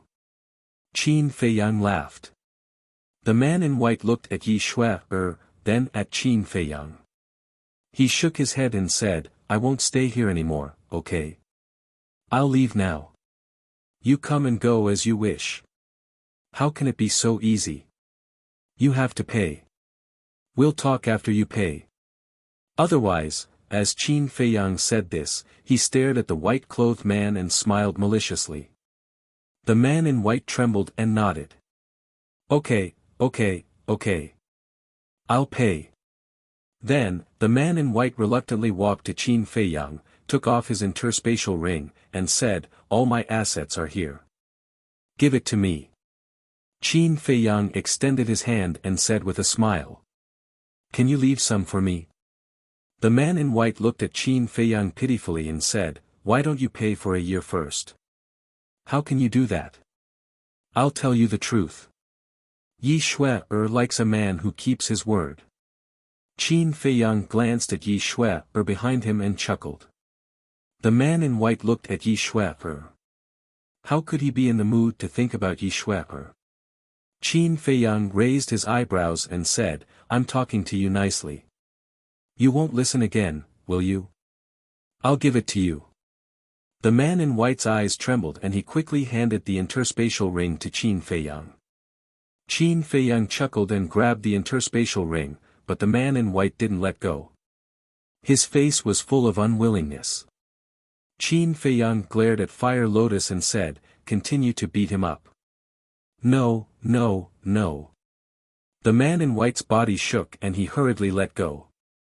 His expression also became dispirited. It wasn't easy for him to accumulate the treasures in the interspatial ring. Now, he was giving it away for nothing. Qin Feiyang held the interspatial ring and dripped blood on it to claim ownership. He checked it. There were about 8 million soul stones, billions of divine gems, some low-level divine arts, divine weapons, elixirs, and so on. Although it's less than 12 million soul stones, it's not bad. You can stay here in peace from now on. Okay, you'll be next door to Shui. Qin Feiyang chuckled. Next door. The man in white was stunned. If that was the case, it seemed to be a good thing. Li Buer, if he lives next door to Yi Shui, where will we live? The purple-clothed young man and the others had also recovered. When they heard Qin Feiyang's words, they immediately shouted. Because they were the ones who lived next door to Yi Shui. You. I asked you to collect rent, but you went to join forces with them to suppress me. Do you think you still have a chance? Qin Feiyang said indifferently. Hearing this, the 5 of them were angry but didn't dare to say anything. Line up, one by one, hurry up. 1 payment per year, no credit. Qin Feiyang shouted. I see. I thought something big had happened. Sex is like a knife on the head. This saying is true. Yes. If these people didn't covet Yi Shui, how would they end up like this? But then again, this Li Buer is really good at doing business. 100,000 soul stones per person per month. In the long run, these soul stones are enough for him to use for a lifetime. No. Didn't you hear him just now? 1 payment per year. In other words, each person has to pay 2 million soul stones now. Look at the 50 to 60,000 people here. How terrifying is this number when added up? The onlookers discussed animatedly. Yi Shui finally understood, and a row of black lines appeared on her forehead. This scoundrel brat actually used her to openly enclose the land and collect rent. Humph. I'll let you be happy first. Yi Shui secretly snorted. Although there were many people, it ended very quickly. Qin Feiyang was also overjoyed. Taking 50,000 people as an example, each person received 2 million soul stones, which added up to 60 billion. Earning 60 billion soul stones out of thin air, even he couldn't help but admire himself. This was too business-minded. The 50 to 60,000 people wailed in their hearts. What was the difference between this and bandits? Chapter 2546. Li Bu, where's my share? Right at this moment. Yi Shui slowly walked in front of Qin Feiyang, turned her head to look at Qin Feiyang, and asked with a standard smile. Qin Feiyang's expression stiffened, and he smiled awkwardly. You are Master's biological granddaughter, do you still care about this little bit of soul stones? Whether I care or not is one thing, whether I want it or not is another thing. Since you're using me to do business, I naturally have a share. Yi Shui said. Cough cough. Qin Feiyang coughed dryly and asked, then how do you think we should split it? 9 and 1. Yi Shui said. Sure. Qin Feiyang nodded without hesitation. Yi Shui shook her finger and said with a smile, you might have misunderstood. What I said was, I'll take 9 and you'll take 1. Qin Feiyang's body stiffened, and he said angrily, then I'll just give you all of it. This woman's appetite was really big. Yi Shui said, if you want to give all of it to me, I won't object. In your dreams. I'll take 9 and you'll take 1. After all, I'm the one who contributed to this matter. Qin Feiyang snorted coldly. No. Although you contributed, without me, would you have been able to get these soul stones? At most, I'll take another step back. I'll take 8 and you'll take 2. Yi Shui shook her head. Even if you're a woman, you have to be reasonable. I can take another step back. I'll take 7 and you'll take 3. This is my bottom line. Qin Feiyang said. Looking at this scene, the 50 to 60,000 people were infuriated. Taking their soul stones and bargaining in front of them, did he not consider how they would feel? How could a person be so shameless? What are you doing? Suddenly, an angry shout was heard. Following closely, a white-clothed old man broke through the air like lightning. Not good. Qin Feiyang was shocked. He hurriedly sent the fire lotus to the ancient castle and put all the soul stones into the universe ring. Grand Hall Master, however, the others were overjoyed, as if they had seen a life-saving straw. Whoosh! Very soon. Yi Zhong landed in the air above the valley and looked at the people around him. He lowered his head to look at Qin Feiyang and said angrily, what are you doing now? Nothing. Qin Feiyang shook his head. Grand Hall Master, you must uphold justice for us. This Li Bu is like a bandit, openly robbing us of our soul stones. Look, he beat us up like this. Is there still any law? The 50 to 60,000 people looked at Yi Zhong and complained. Yi Zhong's face was dark as he glared at Qin Feiyang and said angrily, can't you stop? Master. I'm innocent. Qin Feiyang lowered his head, feeling wronged. You're still being wronged? Can you be more shameless? So many people saw it with their own eyes. How are you going to deny it? The 50 to 60,000 people kept complaining. Qin Feiyang glanced at those people and looked at Yi Zhong. He sighed and said, Master, there's something you don't know. Yi Zhong was so angry that he laughed and said, then tell me, why don't you have a reason to do this?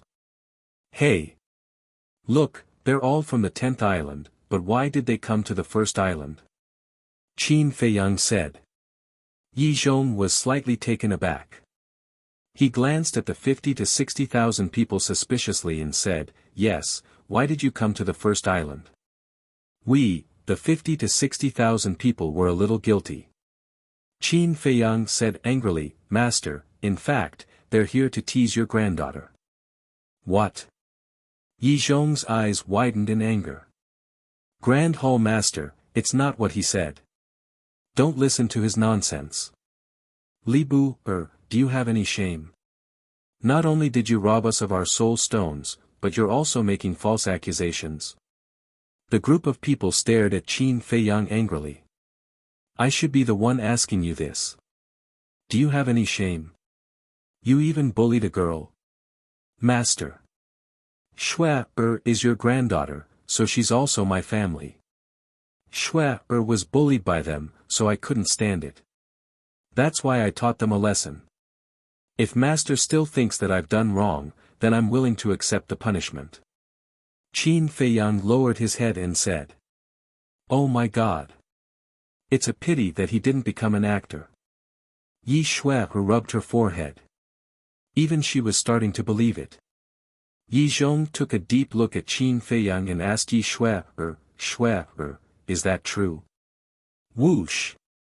Everyone present turned to look at Yi Xue in unison. Yi Xue glanced at the 50 to 60,000 people with a trace of disgust in her eyes. She looked at Yi Zhong and nodded. Yes. Miss Xue, did we offend you? Why did you follow Li Bu to frame us? The 50 to 60,000 people immediately wailed. This was really like having to suffer in silence, unable to voice out the bitterness. As for Yi Zhong, he was furious. Instead of cultivating on the 10th island, all of you came to the first island to cause trouble. Are you worthy of the resources that the Dragon God Palace gave you? Believe it or not, I'll kill all of you right now. Yi Zhong shouted. Grand Hall Master, please spare us. The 50 to 60,000 people hurriedly knelt in the void. Yi Zhong shouted, go back immediately and reflect on your mistakes. Yes. The group of people nodded and hurriedly flew to the 10th island as if they were fleeing for their lives. Their speed was extremely fast. They disappeared in the blink of an eye. Their hearts were even more bitter. They thought that Yi Zhong would uphold justice for them, but they didn't expect that they would still be the ones to suffer. They had already paid the rent, but they were still chased back. Wouldn't that mean that the soul stones were wasted? The gains did not make up for the losses. Li Bu, you bastard, I won't let you off, countless people roared in their hearts. Yi Zhong glared at Qin Feiyang angrily and said to Yi Xue, you go to the 10th island too. Not going. Yi Xue shook her head. You, Yi Zhong frowned. Yi Xue tugged at Qin Feiyang's arm. What? Qin Feiyang turned to look at her. Help me tell them. Yi Xue transmitted her voice. Dream on. Qin Feiyang smiled secretly. He couldn't wait for Yi Xue to go to the 10th island. This way, no one would disturb him, and he wouldn't have to be on tenterhooks all day long under Yi Xue's nose. You're not going to help me, right? Then don't blame me for being ruthless. I'll tell Grandpa the truth now. Yi Xue thought to herself. Qin Feiyang's face stiffened, and he transmitted his voice, don't be too shameless. Likewise. Yi Xue smiled proudly. Qin Feiyang sighed helplessly, looked up at Yi Zhong, and said, Master, you've seen the behavior of those people before. Isn't letting Xue go to the 10th island the same as sending her to a wolf's den? Yes, yes, yes. Yi Xue nodded. Yi Zhong stared at Qin Feiyang with an extremely strange look.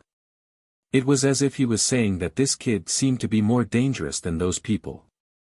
Qin Feiyang coughed dryly and said with a smile, Master, Xue is my sister. I'll definitely take good care of her. Don't worry. Sister. The corner of Yi Zhong's mouth twitched. It seems that Xue is older than you. Yi Xue also looked at Qin Feiyang unhappily. Qin Feiyang said, if you're really worried, then you can take Xue with you. That's not good. Grandpa is always busy. He doesn't have time to take care of me. Yi Xue looked at Qin Feiyang and said. No matter how busy Master is, he can't just leave you alone. After all, you're his biological granddaughter. Qin Feiyang smiled. My biological granddaughter doesn't seem to be that close to him. I don't have any freedom at all. Yi Shui said bitterly. Yi Zhong's face darkened, and he said angrily, enough, enough. Stop singing the same tune. Who are you putting on a show for? Qin Feiyang and Li Buer smiled embarrassedly. Shui, I'll allow you to stay here, but you'd better listen to me. Cultivate well. Don't pick up the bad stuff instead of the good stuff. And you, Li Buer, if you lead Shui astray, I won't forgive you. Yi Zhong glared at the two of them, then turned around and left. It seems that your granddaughter doesn't need me to take care of her. She's a bad woman to begin with. Qin Feiyang muttered. What did you say? Yi Shui was stunned and immediately glared at Qin Feiyang coldly. Nothing, nothing. Qin Feiyang hurriedly waved his hands. Does this woman have clairvoyant ears? How could she hear that? Yi Shui snorted coldly and said, although you helped me, I also helped you. We're even now. Yes, yes, yes. But I'm a little puzzled. Why are you speaking up for me? Qin Feiyang looked at her suspiciously. Those annoying flies have been bothering me all day. I've long wanted to chase them away. Yi Shui said. I see. In that case, I've also helped you solve a huge problem.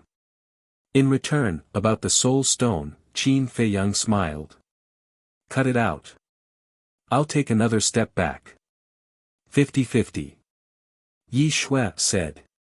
Only a fool would agree to that. Goodbye. Qin Feiyang rolled his eyes and rushed into the cave abode without looking back. He had always been the one robbing others. No one could rob him. Li Bu, Yi Shui fiercely rushed towards Qin Feiyang's cave abode. Inside the cave abode. Hearing Yi Shui's voice, Qin Feiyang hurriedly called out Fire Lotus and said, Quick, set up a barrier. Fire Lotus shook her head and smiled. With a wave of her hand, a barrier appeared immediately. Yi Shui was caught off guard and crashed into the barrier. She was dizzy and embarrassed. Bastard! This made her even angrier. Shui, you're a lady of a noble family. How can you do this? Qin Feiyang walked to the entrance of the cave abode and looked at Yi Shui outside the barrier. He chuckled. Don't be so smug. Yi Shui gritted her teeth. In front of this bastard, no matter how good her temper was, she would still go crazy. So what if I'm smug? If you have the ability, come in. Qin Feiyang looked at her mockingly. You, Yi Shui was so angry that her whole body trembled. But suddenly, she took a deep breath and the anger on her face dissipated. She said with a smile, You're right. I'm a lady of a noble family. It's not worthwhile to be angry with you. That's right. A lady should be like a lady. Don't be like a tigress all day. In the future, who would dare to marry you? Qin Feiyang laughed. Yi Shui's anger, which she had suppressed with great difficulty, rose up again. I'll endure it. Yi Shui's chest heaved up and down. She glared fiercely at Qin Feiyang, then turned around and returned to her cave abode without looking back. Chapter 2547. Qin Dage, have you ever thought about why Yi Shui insisted on staying on the first island? Is it really because she's not familiar with the place and is afraid of being alone? Huo Lian walked behind Qin Feiyang and asked as she looked at Yi Shui's back. What do you mean? Qin Feiyang was stunned. Don't you realize that Yi Shui seems to rely on you too much? Fire Lotus said. Really? Qin Feiyang scratched his head. He really didn't realize it. Your EQ is terrifyingly low. I finally understand why you and the mermaid princess spent so much time together. Looks like I'll have to teach you a lesson when I'm free. Fire Lotus shook her head. You're still single and you still want to teach me a lesson. Girl, let's talk about it after you get married. Qin Feiyang laughed. Qin Dage, Fire Lotus's cheeks flushed red as she stomped her feet angrily. If the big shots of the Ninth Heaven Palace saw this, they would definitely be dumbfounded. The Palace Lord of the Ninth Heaven Palace was stomping her feet like a little girl. Where was her dignity? All right, let's stop joking. Tell me, should I go to the Nether King's hell? Or not? Qin Feiyang waved his hand and looked at Fire Lotus seriously. Logically speaking, you shouldn't go. After all, this is a plot against you. But I know that you won't play by the rules. So, you don't have to ask me. Fire Lotus thought for a while and shook her head. I didn't expect you to know me so well. Qin Feiyang smiled bitterly. If I don't know you well, wouldn't I have wasted all these years by your side? Fire Lotus rolled her eyes and said, but you really have to think about this. Qin Feiyang nodded. He couldn't use his divine artifact or the six-word divine art.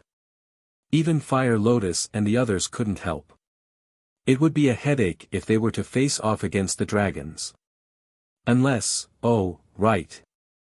He would use the identity of Li Buer to enter the hell of the Nether King. This way, not only would he not encounter any danger, Yi Zhong and the dragons would even protect him. However, how could he convince Yi Zhong to agree to let him enter the hell of the King of Hell? Forget it. He would think about these questions after the hell of the Netherworld King opened. The most important thing right now was to quickly cultivate. After all, at that time, all of his trump cards would be useless. Therefore, the most important thing now was to increase his strength. He also needed to raise the level of the various deity arts. Not to mention other things, he needed to at least have some ability to protect himself. Enjoying a battle is the fastest way to improve a divine art, Qin Feiyang muttered. He turned to look at Fire Lotus and smiled. From now on, you'll be my sparring partner. Feel free to beat me up. Beat you up? Fire Lotus was taken aback. Yes. Qin Feiyang nodded. Fire Lotus raised the corner of her mouth and smiled. Then I won't be polite. Qin Feiyang looked at her in a daze. He could not help but have an uneasy premonition in his heart. Whoosh! Immediately after, the two disappeared and appeared in the Black Tortoise world. East. In a certain restaurant. Hua Yi sat at a table in the main hall. He was drinking wine while admiring the graceful dancers on the stage in the middle. He was extremely satisfied. Life should be like this. Play when you should, play when you should. Enjoy when you should. Unlike this Qin Feiyang, who only knows how to cultivate all day. What's the point of working himself to death? He chuckled inwardly. Tap tap. Not long after. A young man wearing a golden robe entered the restaurant and walked to the opposite side of Hua Yi. You're back so soon. Hua Yi was taken aback. That's right. This young man was the five-clawed golden dragon. Isn't it just investigating the whereabouts of Wu Baichuan? How difficult can it be? The five-clawed golden dragon rolled his eyes at Hua Yi. Looking at the few wine jars on the table, he frowned and said, You've been drinking here all this time. Hee hee. Hua Yi grinned. Are you here to help or to eat, drink, and have fun? The five-clawed golden dragon was very dissatisfied. Hua Yi said, Of course I'm here to help and have some fun while I'm at it. The five-clawed golden dragon looked at him with disdain. He picked up a wine jar and gulped it down. Look, the two of us are really like-minded. I don't know why you want to follow that idiot Qin Feiyang. You don't drink and don't know how to be carefree. You only know how to cultivate all day. Why don't you think about it again and follow me? I still have a lot of immortal wine here. Hua Yi looked at the five-clawed golden dragon. Immortal wine. The five-clawed golden dragon's eyes lit up. All these years in the Black Tortoise world, he had already tasted the taste of immortal wine from Hua Yi. It was a delightful experience. As long as you follow me, I guarantee that you'll have an endless supply of good wine. Hua Yi continued to tempt him. Last time I heard you say that this immortal wine was obtained from a place called Heaven Immortal Tower in the Eastern Tomb. The five-clawed golden dragon asked. Yes. Hua Yi nodded. Then why should I follow you? When the time comes, I'll go to the Heaven Immortal Tower and get a few hundred jars. The five-clawed golden dragon sneered. Then tell me, how are you going to get there? Hua Yi looked at him playfully. With my current relationship with young master, would he refuse to let me borrow his space-time gate? The five-clawed golden dragon said indifferently. Hua Yi's face darkened. Even if you borrow the space-time gate and go to the Heaven Immortal Tower, Miss Immortal might not give it to you. With money, are you afraid that you can't buy it? The five-clawed golden dragon had a look of disdain. You're still too naive. This is really not a problem that can be solved with money. Only when you reach a certain level of relationship will Miss Immortal sell it. Hua Yi smiled proudly. The five-clawed golden dragon frowned. Think about it carefully. Only by following me will you have the chance to eat good food and drink good wine. And if you follow Qin Feiyang, sooner or later you'll become like him, a block of wood. Then how boring would your life be? Let's not talk about it anymore. Qin Feiyang has a mission. I have to return to the north. You should also prepare to make a trip to the south to investigate the background of that young lord. Hua Yi transmitted his voice. In that case, young master is still worried about that young lord in the south. The five-clawed golden dragon thought. You understand Qin Feiyang's character. Everything has to be done without any mistakes. It's just that it's hard for us to run errands. Hua Yi shook his head. After drinking the last mouthful of wine, he said, remember to pay the bill. After saying that, he got up and walked outside. Why should I pay the bill while you drink? The five-clawed golden dragon glared at him angrily. We're family, why are you so calculative? At most, you can go back and ask Qin Feiyang for reimbursement in the future. Hua Yi waved his hand without looking back. The five-clawed golden dragon couldn't help but feel angry. Why was he acting like a scoundrel? And these words were said through voice transmission, so no one in the restaurant heard it. North Region.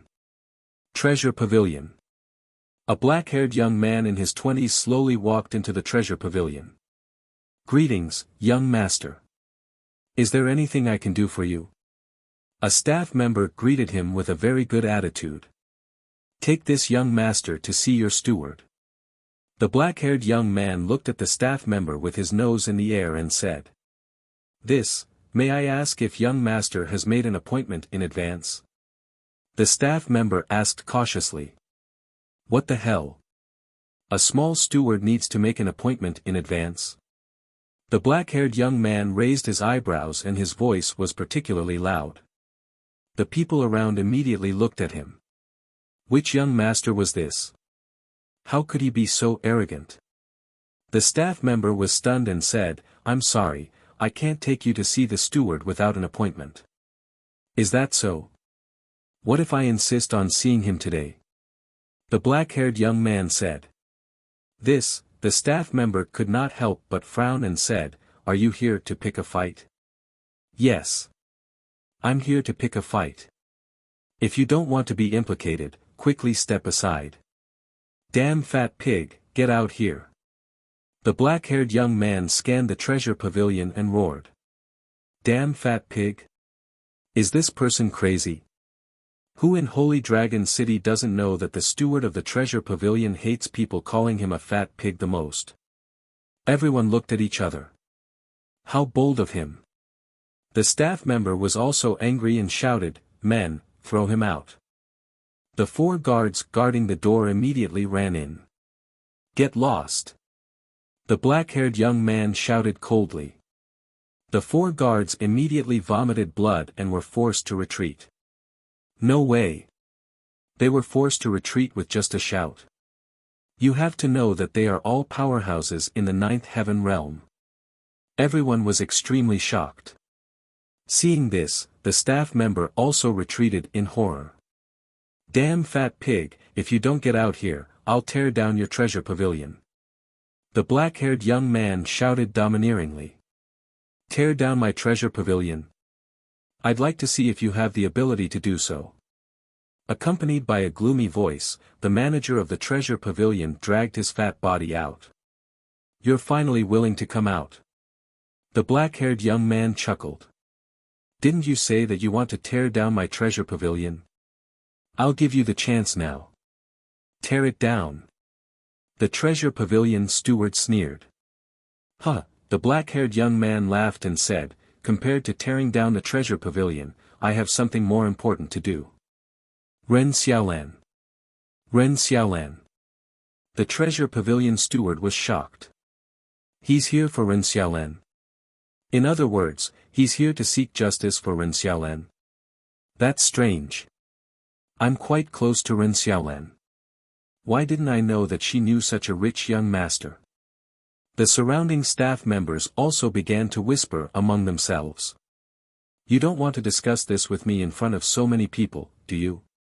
The black-haired young man smiled playfully. The treasure pavilion steward's pupils constricted. Looking at the whispering staff members, he shouted, Don't you have anything else to do? When the staff members heard this, they immediately dispersed and began to get busy. The treasure pavilion steward glanced at the curious guests again. Looking at the black-haired young man, he said in a deep voice, Follow me.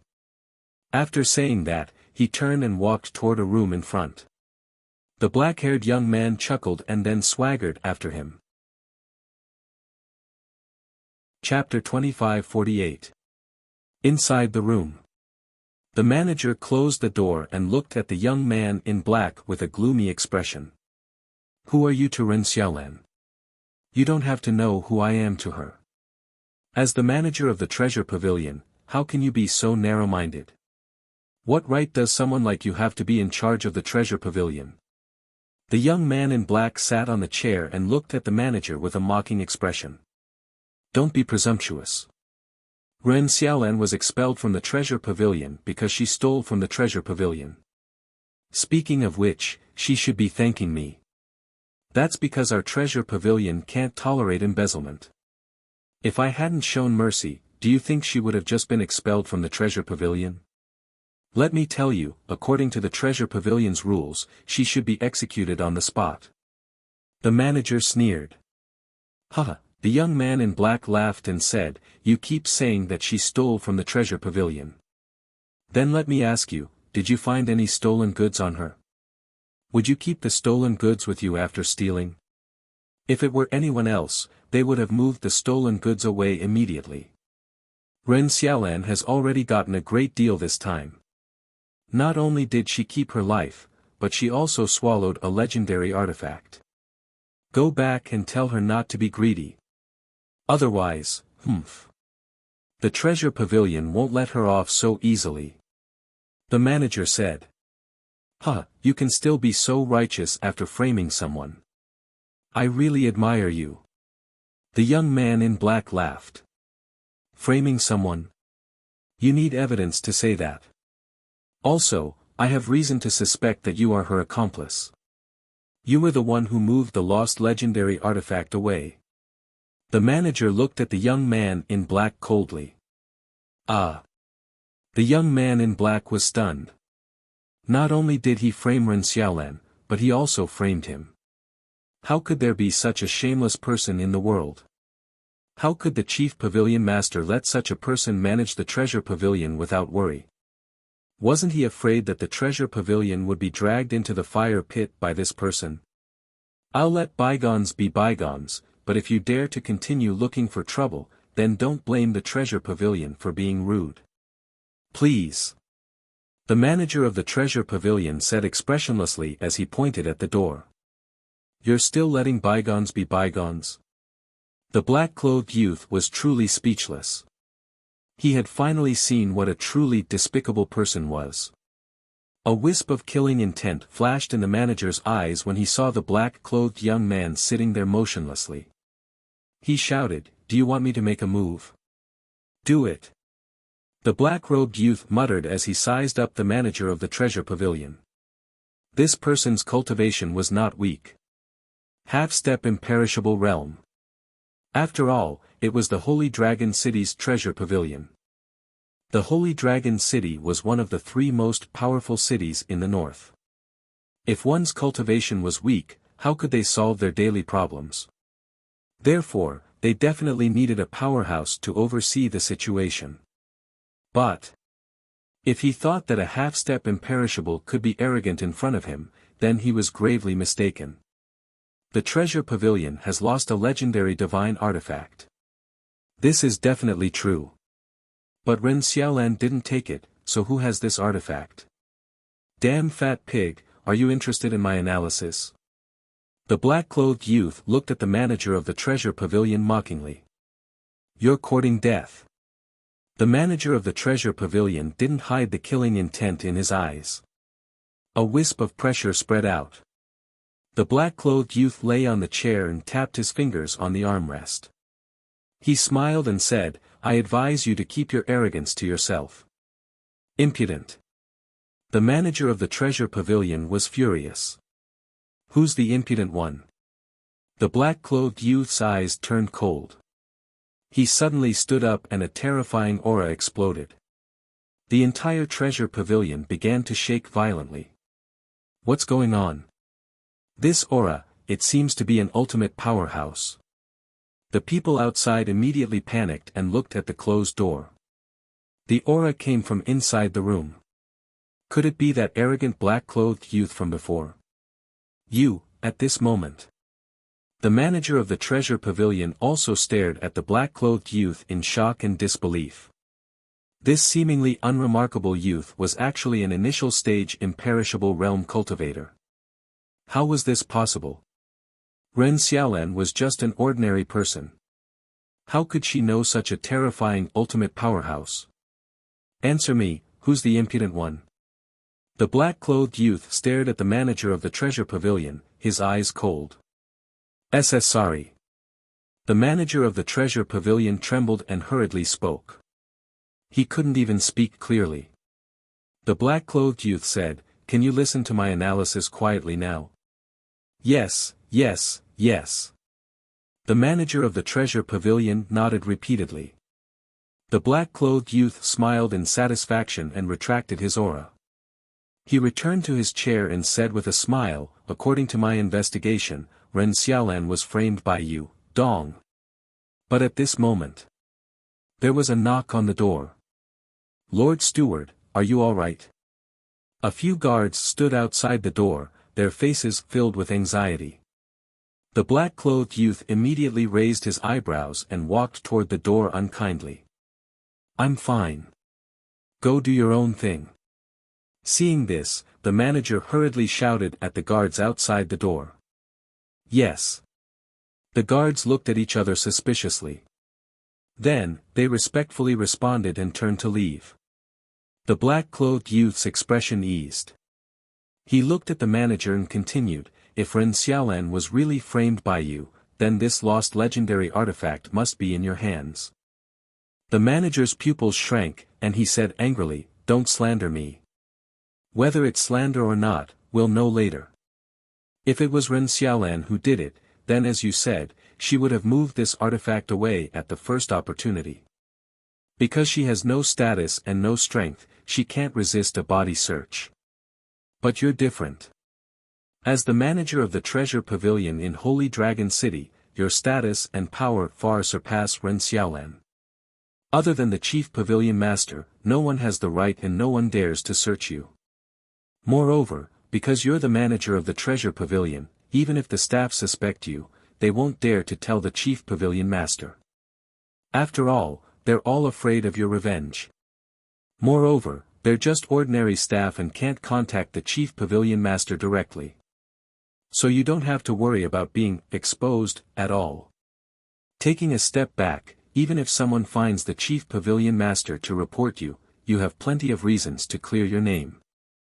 Therefore, I'm guessing that this lost legendary artifact should still be with you. The black-clothed youth laughed. Haha, that sounds reasonable. Unfortunately, this is only your side of the story. The manager of the treasure pavilion sneered. The black-clothed youth asked, then do you dare to give me your interspatial ring? Why wouldn't I dare? Without another word, the manager of the treasure pavilion took off his interspatial ring and threw it to the black-clothed youth. So straightforward. The black-clothed youth caught the interspatial ring and looked at the manager of the treasure pavilion in shock. Could he be wrong? Had the manager of the treasure pavilion hidden this artifact? Don't waste time. Investigate. The manager of the treasure pavilion sat opposite the black-clothed youth with a cold smile. The black-clothed youth's eyes flickered. All of a sudden, a glint flashed across his eyes as he stood up abruptly and dashed to the manager of the treasure pavilion, grabbing him by the neck. What are you doing? The manager stared at him in shock and anger.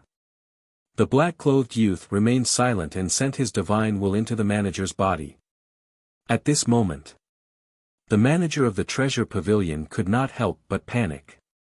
The black-clothed youth also noticed this and was increasingly convinced that his guess was correct. This person had hidden the legendary divine weapon in his sea of chi or sea of consciousness. First of all, he checked the manager of the treasure pavilion's consciousness. There was nothing in it. However, the black-clothed youth's eyes lit up when he checked the manager's chi sea. Immediately after, a rectangular wooden box appeared. It was about a foot long and looked rather ordinary. Give it to me. The manager of the treasure pavilion said angrily. The black-clothed youth grabbed the wooden box and retreated a few steps, looking at the manager mockingly. Weren't you acting like a gentleman earlier on? What are you so nervous about now? The manager of the treasure pavilion said in a deep voice, there's no treasure inside. Return it to me immediately. Won't we know if it's a treasure after we take a look? The black-clothed youth opened the wooden box right away, but his expression froze immediately. There was a spirit tablet inside the wooden box. It was the type of spirit tablet used to consecrate the dead. There were a few words engraved on it. Deceased Father Yongji Memorial Tablet. Why was it a spirit tablet? The black-clothed youth did not expect that to happen. The manager of the treasure pavilion seized the opportunity to snatch the wooden box and spirit tablet from the black-clothed youth and said angrily, "You're disrespecting the dead." The black-clothed youth had an awkward expression. Before my deceased father died, I was too busy and could not fulfill my filial duties. Therefore, I've been carrying my deceased father's spirit tablet with me all these years. Even the chief pavilion master knows about this. But now, you're saying that there's stolen goods hidden inside. Tell me, what are your intentions? The manager of the treasure pavilion shouted sternly. I'm sorry. The black-clothed youth smiled embarrassedly. But suddenly, he looked at the hands of the manager of the treasure pavilion. The manager of the treasure pavilion grabbed the spirit tablet with one hand and the wooden box with the other. However, compared to the spirit tablet, the manager seemed to be more concerned about the wooden box. That was because the manager seemed to be grabbing the wooden box with even more force subconsciously, as though he was afraid that it would be snatched away again. That slight abnormality caused the black-clothed youth to be suspicious. Furthermore, he recalled the scene back then. The manager of the treasure pavilion seemed to have snatched the wooden box first before the spirit tablet. Logically speaking, a wooden box containing a spirit tablet should have no value at all. That was because the value was on the spirit tablet. If it was anyone else, the first thing they would snatch would definitely be the spirit tablet and not the wooden box. Not to mention the wooden box. Something's wrong. The black-clothed youth's eyes flashed. He suddenly attacked and snatched the wooden box from the manager's hands. The manager of the treasure pavilion was stunned and pounced on the black-clothed youth instinctively. Indeed, there's something wrong. The black-clothed youth sneered and kicked the manager of the treasure pavilion while exerting force in his fingers. The wooden box cracked open immediately. Immediately, the black-clothed youth discovered a small secret compartment at the bottom of the wooden box. There seemed to be a small black object in the secret compartment. The black-clothed youth took it out and saw that it was a black interspatial ring. Chapter 2549. What's this? The black-robed young man threw away the broken wooden box and smiled at the manager of the treasure pavilion with the interspatial ring. Give it back to me. The manager of the treasure pavilion roared. Don't tell me that it contains your father's belongings as well. The black-robed young man looked at him playfully. The manager of the treasure pavilion was anxious. The black-robed young man released his spirit consciousness and erased the blood contract on the interspatial ring. He then dripped his blood to claim ownership of the ring and checked it. Damn! He wouldn't have known if he hadn't seen it, but when he did, he was shocked. Not only did the interspatial ring contain a large number of soul stones, elixirs, divine weapons, divine arts and hundreds of interspatial bags. The black-robed young man released his spirit consciousness and checked them one by one. The hundreds of interspatial bags were filled with soul stones and divine crystals. Divine crystals aside, there were soul stones. There were at least hundreds of billions. This was a frightening number. At the same time, the round body of the manager collapsed powerlessly and his face was filled with fear. The spirit tablet in his hands fell to the ground as well. Soon, the black-robed young man took out dozens of long metal boxes. Each metal box was at least a meter long. The black-robed young man glanced at the manager of the treasure pavilion and opened all the metal boxes. Immediately, divine weapons appeared one after another. There were sabers, spears, clubs and rods. After checking, the black-robed young man discovered that there were 5 legendary divine weapons and the rest were peak divine weapons. Not simple. A mere manager actually hid such a large amount of treasures. The black-robed young man looked at the manager of the treasure pavilion in shock. The manager of the treasure pavilion looked up at the black-robed young man with unprecedented panic in his eyes. I don't think anyone would believe that this is your father's belongings. The black-robed young man waved his hand and put away all the metal boxes with a playful smile. The manager of the treasure pavilion was stunned. However, I have to admit that you're indeed smart to use your father's spirit tablet as a cover. I believe that even the chief pavilion master would not expect such a large amount of treasures to be hidden under the spirit tablet. However, what do you think will happen if I tell your chief pavilion master about this? The black-robed young man chuckled. Sir, please have mercy. Please, I'll do whatever you want me to do. The manager of the treasure pavilion shuddered and hurriedly knelt in front of the black-clothed young man and begged. Are you admitting it? The black-clothed youth said with a smile. Yes. I framed Ren Xiaolan. The lost legendary artifact is one of the 5 legendary artifacts. The manager of the treasure pavilion nodded. Just as Li Bu, heir expected. As the manager of the treasure pavilion, you actually framed your subordinate for such a small matter. You're really something. The black-clothed youth sneered. What? Li Bu, The manager of the treasure pavilion was bewildered. That's right. I was asked by Li Bu, to investigate this matter. Do you know why Li Bu made things difficult for you? If he knew, why would he trade with Ren Xiaolan, an ordinary staff member, but not with you, the manager of the treasure hall? The black-clothed youth said indifferently. Why?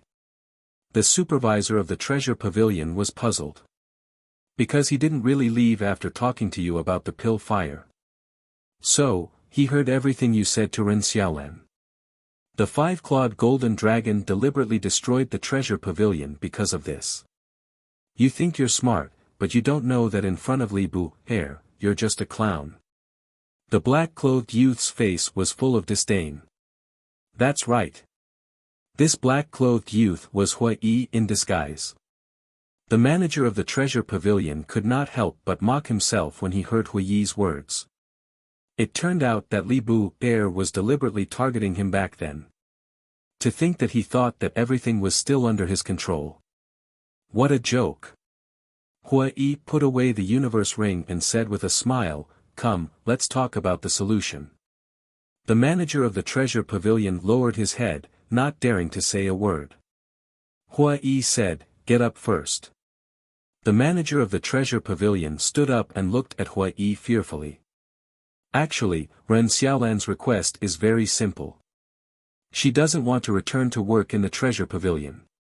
She only wants you to apologize to her in public and prove her innocence.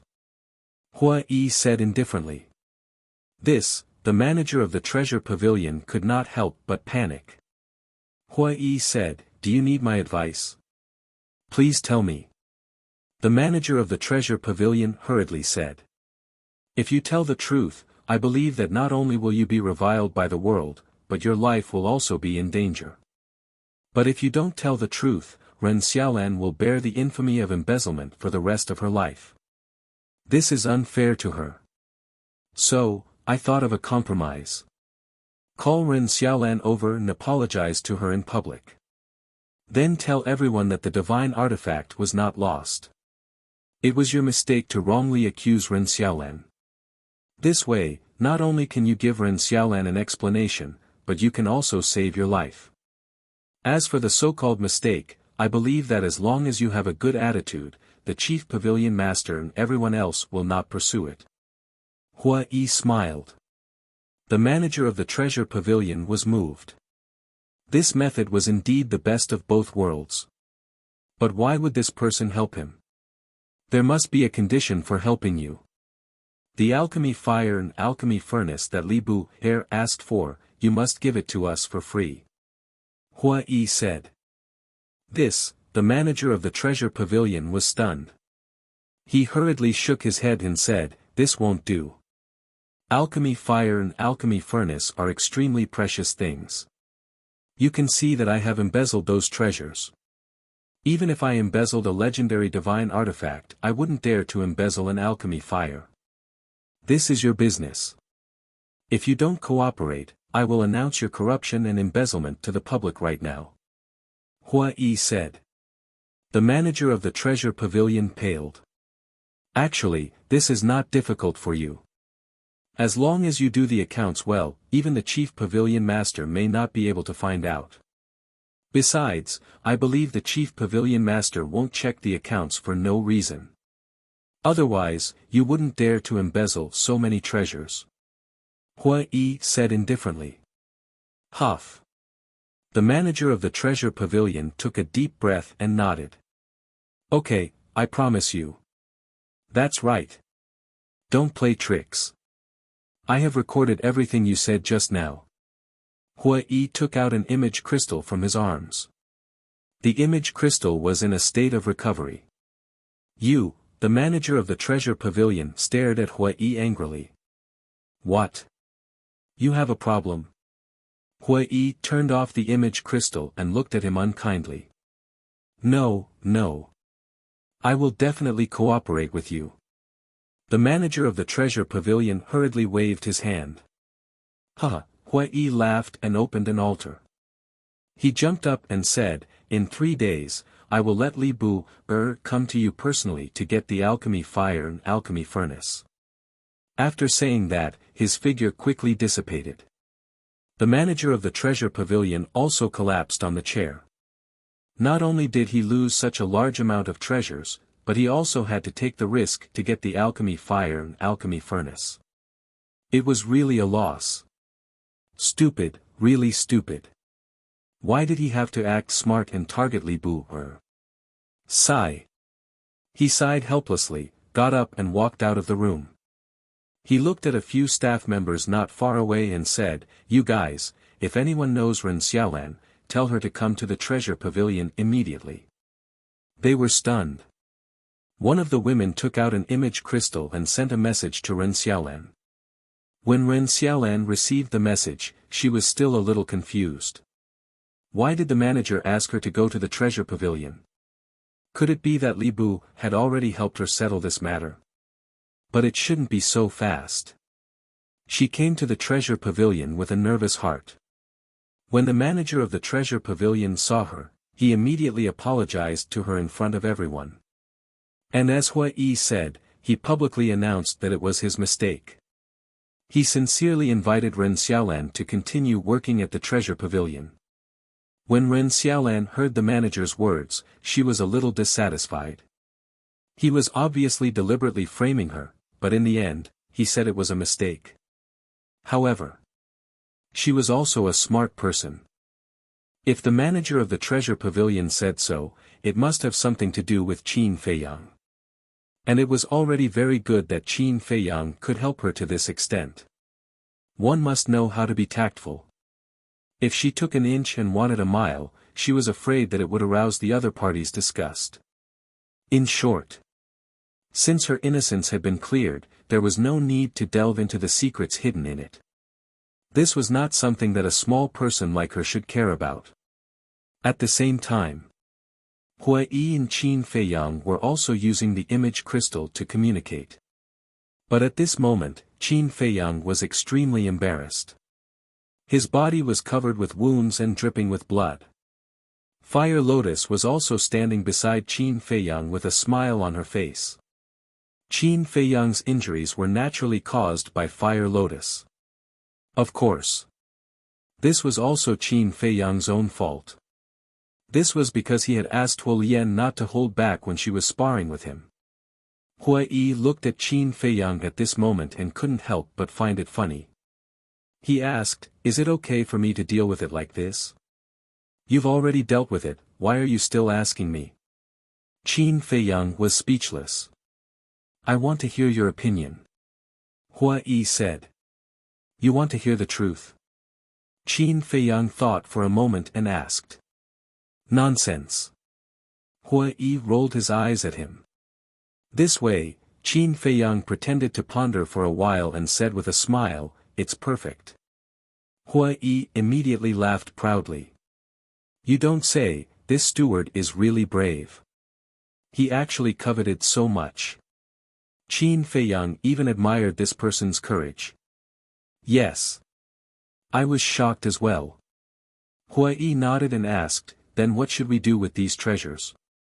"Soul stones, divine crystals, pills, the Black Tortoise realm doesn't lack them. Just give them to Fan Yunzhang. Let him distribute them to everyone. As for the divine artifacts and divine arts, you keep them first. When the time comes, give them to Fire Lotus and put them in the divine treasury." Qin Feiyang thought for a moment and said. "You're willing to part with hundreds of billions of soul stones?" Hui Yi was speechless. Qin Feiyang smiled faintly and said, "For the current us, hundreds of billions of soul stones is just a number. This is really different from when we were in the northern region. Rich and overbearing. Okay. I'll go find Fan Yunzhang now. I'll also go to Black Rock City to have fun. 3 days later, don't forget to get the pill fire and furnace." Hui Yi said. "Okay." Qin Feiyang nodded. Hui Yi's gaze turned and looked at Fire Lotus next to Qin Feiyang and said with a smile, "Continue to beat him up. Beat him up ruthlessly. Don't be polite. He's asking for it anyway." Fire Lotus looked at the miserable Qin Feiyang and covered her mouth to laugh. Scram! Qin Feiyang glared at Hui Yi and turned off the image crystal. "Qin Dage, let's continue." Fire Lotus looked at Qin Feiyang and laughed. "Come on, I'm not afraid of you." Qin Feiyang put away the image crystal and attacked Fire Lotus with all his might. Fire Lotus was really merciless. With a slap, she sent Qin Feiyang flying, blood spurting out. Again. Qin Feiyang shouted. All kinds of divine arts appeared. Although he was covered in wounds, his aura did not lose to Fire Lotus at all. Chapter 2550. Breaking news, breaking news. News just came out that there is a heaven-defying artifact and a heaven-defying art in this hell. What? There is such a divine object? As the days passed, the news about hell spread more and more fiercely in divine prefecture.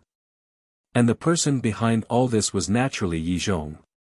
Yi Zhong seemed to want to whet people's appetite. Every once in a while, he would let people spread a little bit of news. Another piece of news came out. The heaven-defying artifact of the 10 great dragons was obtained in hell. That means, the previous news is not false. This hell really has a heaven-defying art and a heaven-defying artifact. People were extremely excited. The heaven-defying artifact of the ancestral dragon was obtained in hell. One could imagine how many divine objects there were in hell. Shocking news, shocking news. It is said that there is an inheritance of the power of law in hell. No way. There is even an inheritance of the power of law. What exactly is this place? Can we go in? What are the restrictions? Releasing the news bit by bit really whetted everyone's appetite. Similarly, everyone's heart was full of yearning. For half a year. Under Yi Zhong's control, the basic situation of hell was finally exposed. Everyone also finally knew that there was a dragon god hidden among the dragons. And this hell was the treasure left by the dragon god for the dragons.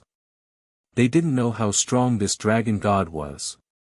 But they knew that since hell was left by the dragon god, its strength must be far beyond that of the dragon sovereign. It was estimated that even a heaven-defying artifact was nothing in the eyes of the dragon god. So, they were more eager for this hell left by the dragon god. But there were also some people who were slightly more rational who were thinking about a question. Since it was a treasure specially left for the dragons, why did the dragons open it to the public this time? When did the dragons become so generous? Was there any conspiracy in this? The dragons have released news that they have finally confirmed the opening time of the Underworld King's Hell. When will it open? 2 years later. Located in the plains of the Dragon God Mountain Range. Furthermore, no matter who it is, no matter what their cultivation is, they can enter the hell of the King of Hell. What about the people in the west, south, and east? You can go in too. There are no restrictions. Then hurry up and get ready. I must go in and take a look. If I'm lucky enough to get a heaven-defying divine artifact, then I'll be rich in the future. Each and every one of them was rubbing their palms, looking forward to that day. Some time passed. The rules of hell were also made public. People became even more excited. Because this was a good thing for them. Take Qin Feiyang for example. If he could use the heaven-defying divine artifact and the heaven-defying divine art, who would dare to compete with him in hell? But things were different now. In the hell of the underworld, it was forbidden to use these powerful divine objects. One could only rely on one's own cultivation and ability. This way, when facing Qin Feiyang, they would have a certain degree of ability to counterattack. As such, the rules of hell of the underworld were tantamount to bad news for people like Qin Feiyang. But for ordinary people, it was great news. Such a great effort to create momentum. It seems that the dragons are determined to destroy our Dragon Slayer Palace this time. Somewhere. 4 figures stood against the wind. The aura of the 4 of them was extremely powerful. Destroy our Dragon Slayer Palace. You think too much. Our Dragon Slayer Palace is not worth the dragons doing this. The dragon's plan this time is obviously aimed at Qin Feiyang. One of them said lightly. This was the voice of a man, but his entire body was shrouded in flames and it was difficult to see his face clearly. Qin Feiyang, this kid is indeed powerful. The dragons have suffered great losses in his hands over the years. But he is just a kid after all. Is it worth it for the dragons to do this?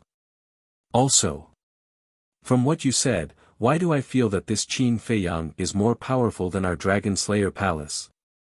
This time, it was a woman who spoke. She was also surrounded by a layer of mist, and her entire person seemed a little hazy. Supreme Cloud, although you don't want to accept it, this is the truth. For the dragons, Qin Feiyang's threat has far surpassed our Dragon Slayer palace. You should also stop looking at Qin Feiyang with that sort of disdainful gaze. Although he is just a junior, the foundation he has now is not much worse than ours. The Sunset Divine Bow and the other 10 heaven-defying treasures are the best proof. The man who was surrounded by flames said. The Sunset Divine Bow, the woman called Supreme Cloud muttered to herself. Suddenly, she looked at the other two and said, Qin Batian, Lu Zhengyang, both of you are Qin Feiyang's ancestors. Why don't you let Qin Feiyang give the Sunset Divine Bow and the other divine weapons to our Dragon Slayer palace? The two of them looked at each other. Qin Batian said, Supreme Cloud, please answer me first. Why should we do this? Because Qin Feiyang is also a member of our Dragon Slayer palace. He has an obligation to give the 10 heaven-defying treasures to us. Supreme Cloud said. I don't agree with that. First of all, he obtained the 10 heaven-defying treasures with his own ability and risked his life. We ignored it and forced him to hand them over. Secondly, although he has been conferred the title of Young Supreme Lord, he is still not a member of our Dragon Slayer palace. Because he hasn't officially joined the Dragon Slayer palace. Qin Batian said. Supreme Cloud immediately said angrily, you are obviously siding with him. Siding with him? That's a little funny. Did you help Qin Feiyang when he was fighting for the 10 heaven-defying treasures? As for the obligation you mentioned, that's even more ridiculous. He obtained the heaven-defying treasures with his own ability. What obligation does he have to give them to you? If you want to talk about siding with him, it's you guys. Wu Baichuan and Duyuntian crossed the border to the north and tried to harm Qin Feiyang. Why didn't you guys say anything about this? Just pretend you don't know. What's the point of this? Lu Zhengyang said coldly. Humph. Aren't you guys just thinking about yourselves after saying so much? Qin Feiyang is your descendant. The stronger Qin Feiyang's background is, the more advantageous it is for you guys. Supreme Cloud snorted. Duyuntian and Wu Baichuan are indeed in the wrong, but this is just a conflict between the younger generation. There's no need to make a big fuss over nothing. The man in flames said. Making a big fuss over nothing? From what you're saying, if Qin Feiyang were to kill the two of them, you wouldn't interfere? Lu Zhengyang said. The man in flames said, Lu Zhengyang, you are being unreasonable. How can a small conflict be compared to life and death? Small conflict? So, in your eyes, killing someone is just a small conflict. It seems that I have misunderstood the term small conflict before. Lu Zhengyang smiled coldly. That's enough. I didn't call you here today to argue about this. Let's discuss whether we should go to the Nether King's Hell or not. Qin Batian said. It's a rare opportunity. Of course we have to go. Not only us, but everyone in the dragon-slaying temple has to go. The woman said without hesitation. I object. Although the dragons are targeting Qin Feiyang this time, they won't miss the chance to get rid of us if they can.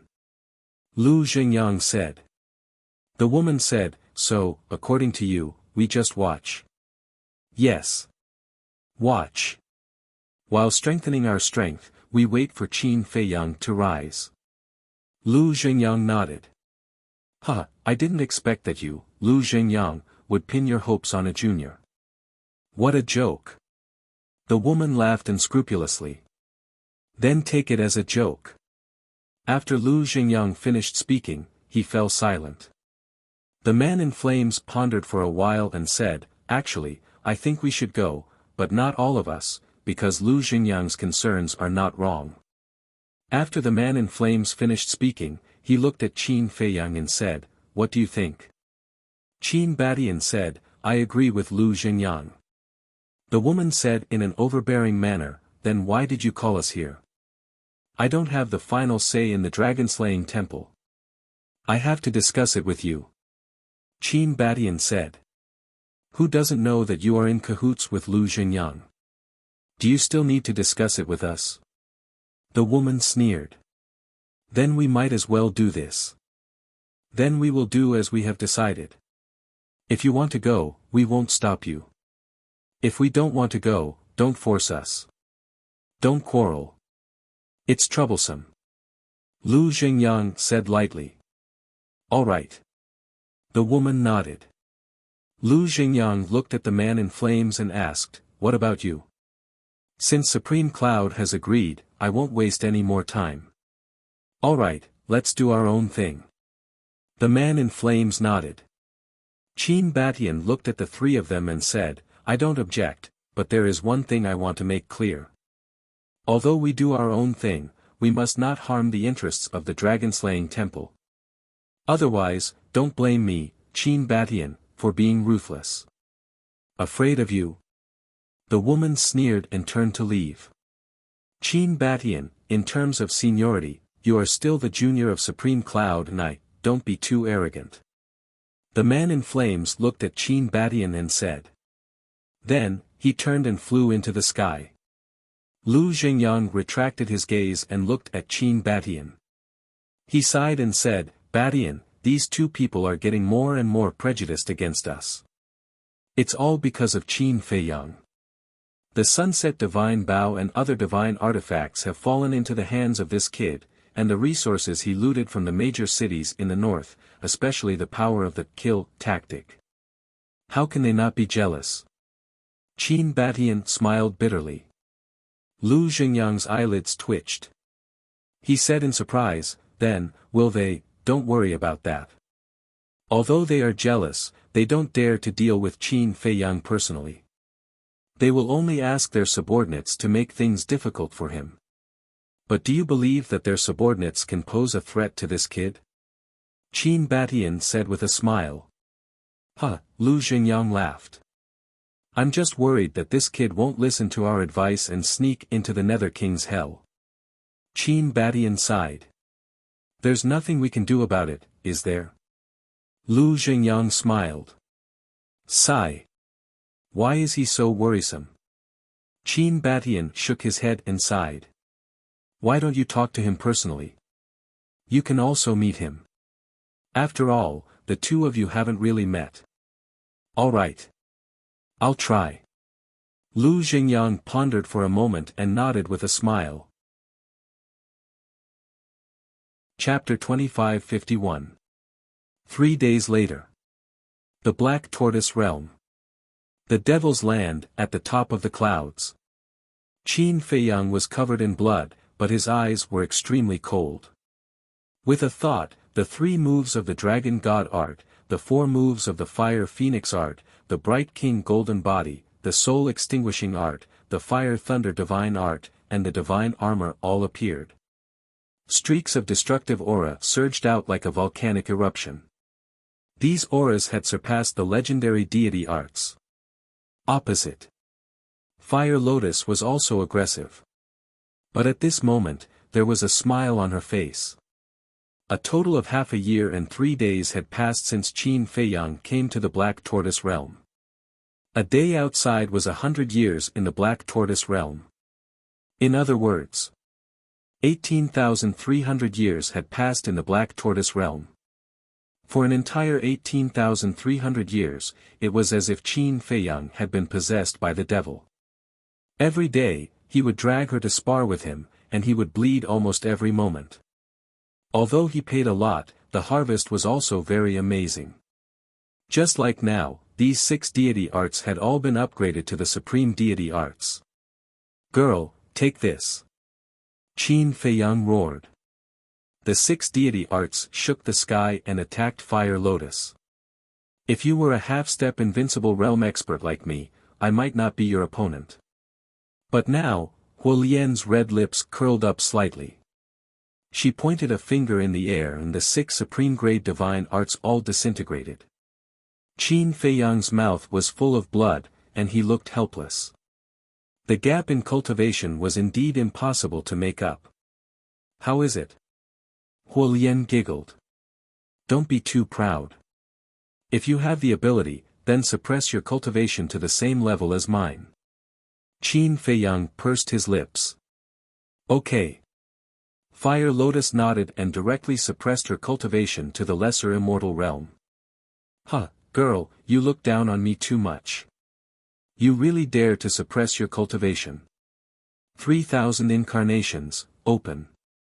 Qin Feiyang roared. In an instant, 3,000 incarnations appeared behind him. That's right. Now, even the 3,000 incarnations had been upgraded to perfection, and he could summon 3,000 incarnations. Seeing this, Fire Lotus's pupils shrank. Unleash your full aura. Qin Feiyang threw his head back and roared. The various divine arts once again appeared in the world. Furthermore, he had also activated the Sinkhole art, Guiyuan sword art, and Eclipse moon. These three divine arts had also been raised to the legendary level. Kill! Qin Feiyang roared and took a step forward. Accompanied by a series of dragon roars, a large part of the sky collapsed. Heavenly Dragons 9 steps. This was a legendary grade divine art that combined both killing and support. However, at this moment, the Heavenly Dragon's 9 steps had also been upgraded to the Sovereign grade.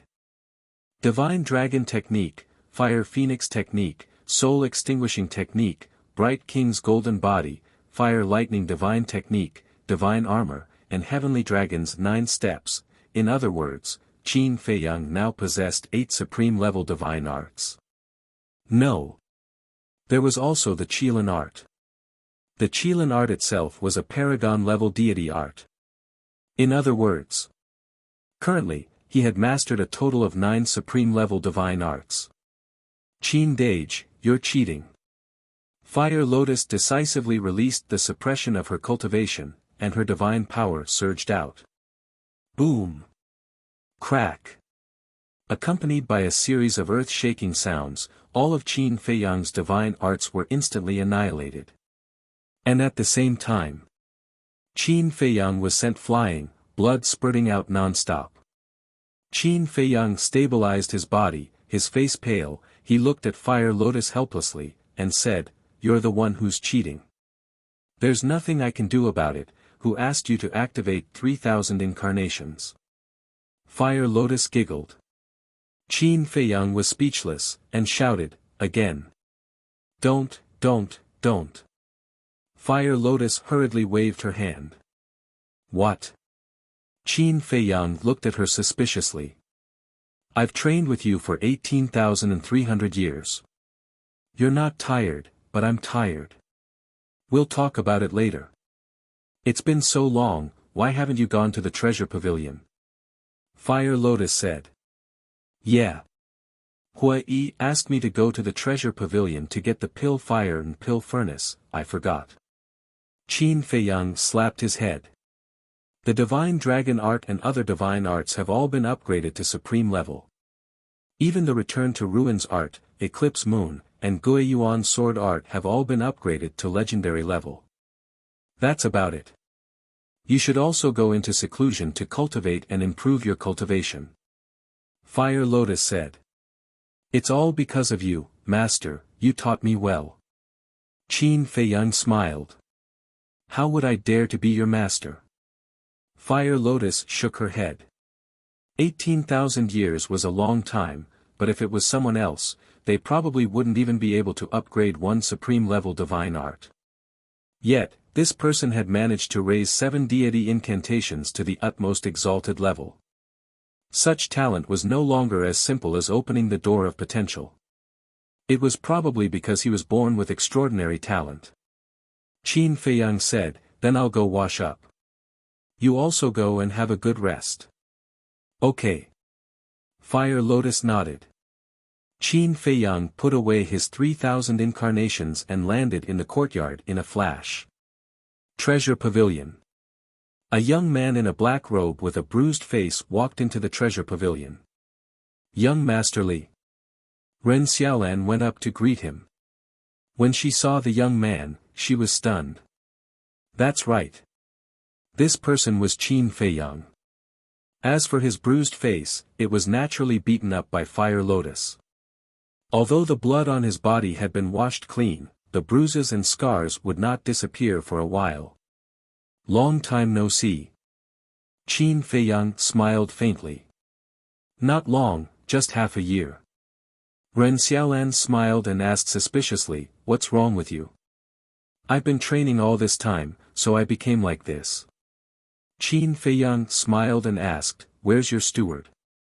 "The steward is looking at the account book." "Shall I take you to him?" Ren Xiaolan asked. "Okay." Qin Feiyang nodded.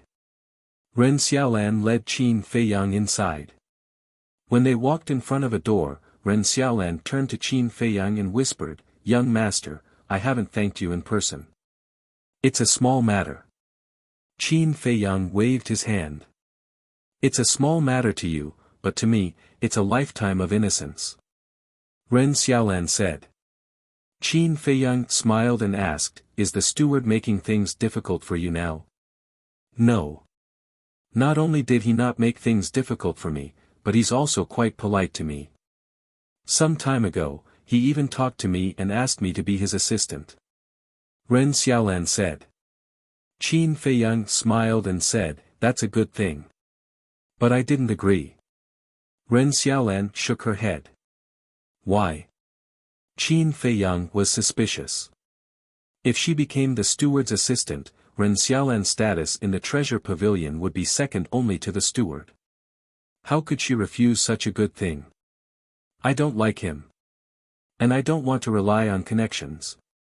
I want to rely on my own efforts," Ren Xiaolan said.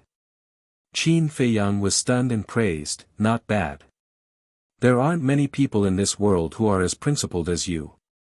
Young master, you're too kind." Ren Xiaolan shook her head and turned to knock on the door, saying, "Steward, Li Bu requests to see you." "What?" "In the room." When the steward, who was sitting at the desk, heard Ren Xiaolan's words, he immediately got up and opened the door to welcome him. "Brotherly, we're honored by your presence. Please forgive me for not going out to meet you. Please come in." That warmth was as if he had seen his ancestor. Qin Feiyang smiled faintly and walked into the room. The steward looked at Qin Feiyang's back and smiled at Ren Xiaolan. "Xiaolan, go do your work." "Yes." Ren Xiaolan nodded and turned to leave. The steward closed the door and said with a smile, "Brotherly, please take a seat." The two walked to the tea table and sat opposite each other. The steward made tea and said with a smile, "We haven't seen each other for more than half a year. Brotherly, you're still so energetic." Qin Feiyang's mouth twitched and said, "You don't want to see me, do you?" The steward's expression froze and he quickly waved his hand, saying, "No, no, I've been looking forward to your arrival every day." But he was muttering in his heart. Did this person have discerning eyes? He could even see that. Qin Feiyang chuckled and asked, "Half a year ago, my friend asked you to prepare the alchemy fire and alchemy furnace. How's the preparation going? What should come will come in the end." The treasure hall steward sighed secretly and said with a flattering smile, "It's been prepared long ago, but I don't understand. Your friend said that he would come to pick it up in 3 days. Why did you only come after half a year?" "I was delayed by something." "Give it to me." Qin Feiyang smiled. "Okay." The treasure hall steward nodded and took out a long wooden box from his chi-si. He then took out a spirit tablet with a secret compartment hidden at the bottom. Inside the secret compartment was an interspatial ring. "This is the box you hid your things in?" Qin Feiyang looked at the wooden box curiously. Hua Yi had told him about it at the time, and he found it hard to believe. In this world, how could someone use their late father's spirit tablet as a cover? But he didn't expect it to be true. The steward smiled and took out the interspatial ring from the secret compartment. Then, he took out 6 square iron boxes and a cauldron-shaped alchemy furnace from the interspatial ring. The alchemy furnace was crimson red, with 3 legs and 2 handles. It was engraved with fiery clouds, shining brightly in all directions. The steward smiled and said, "This is a 6th-grade divine alchemy furnace, the fire cloud furnace." Qin Feiyang looked carefully and nodded in satisfaction. It was indeed a 6th-grade divine alchemy furnace.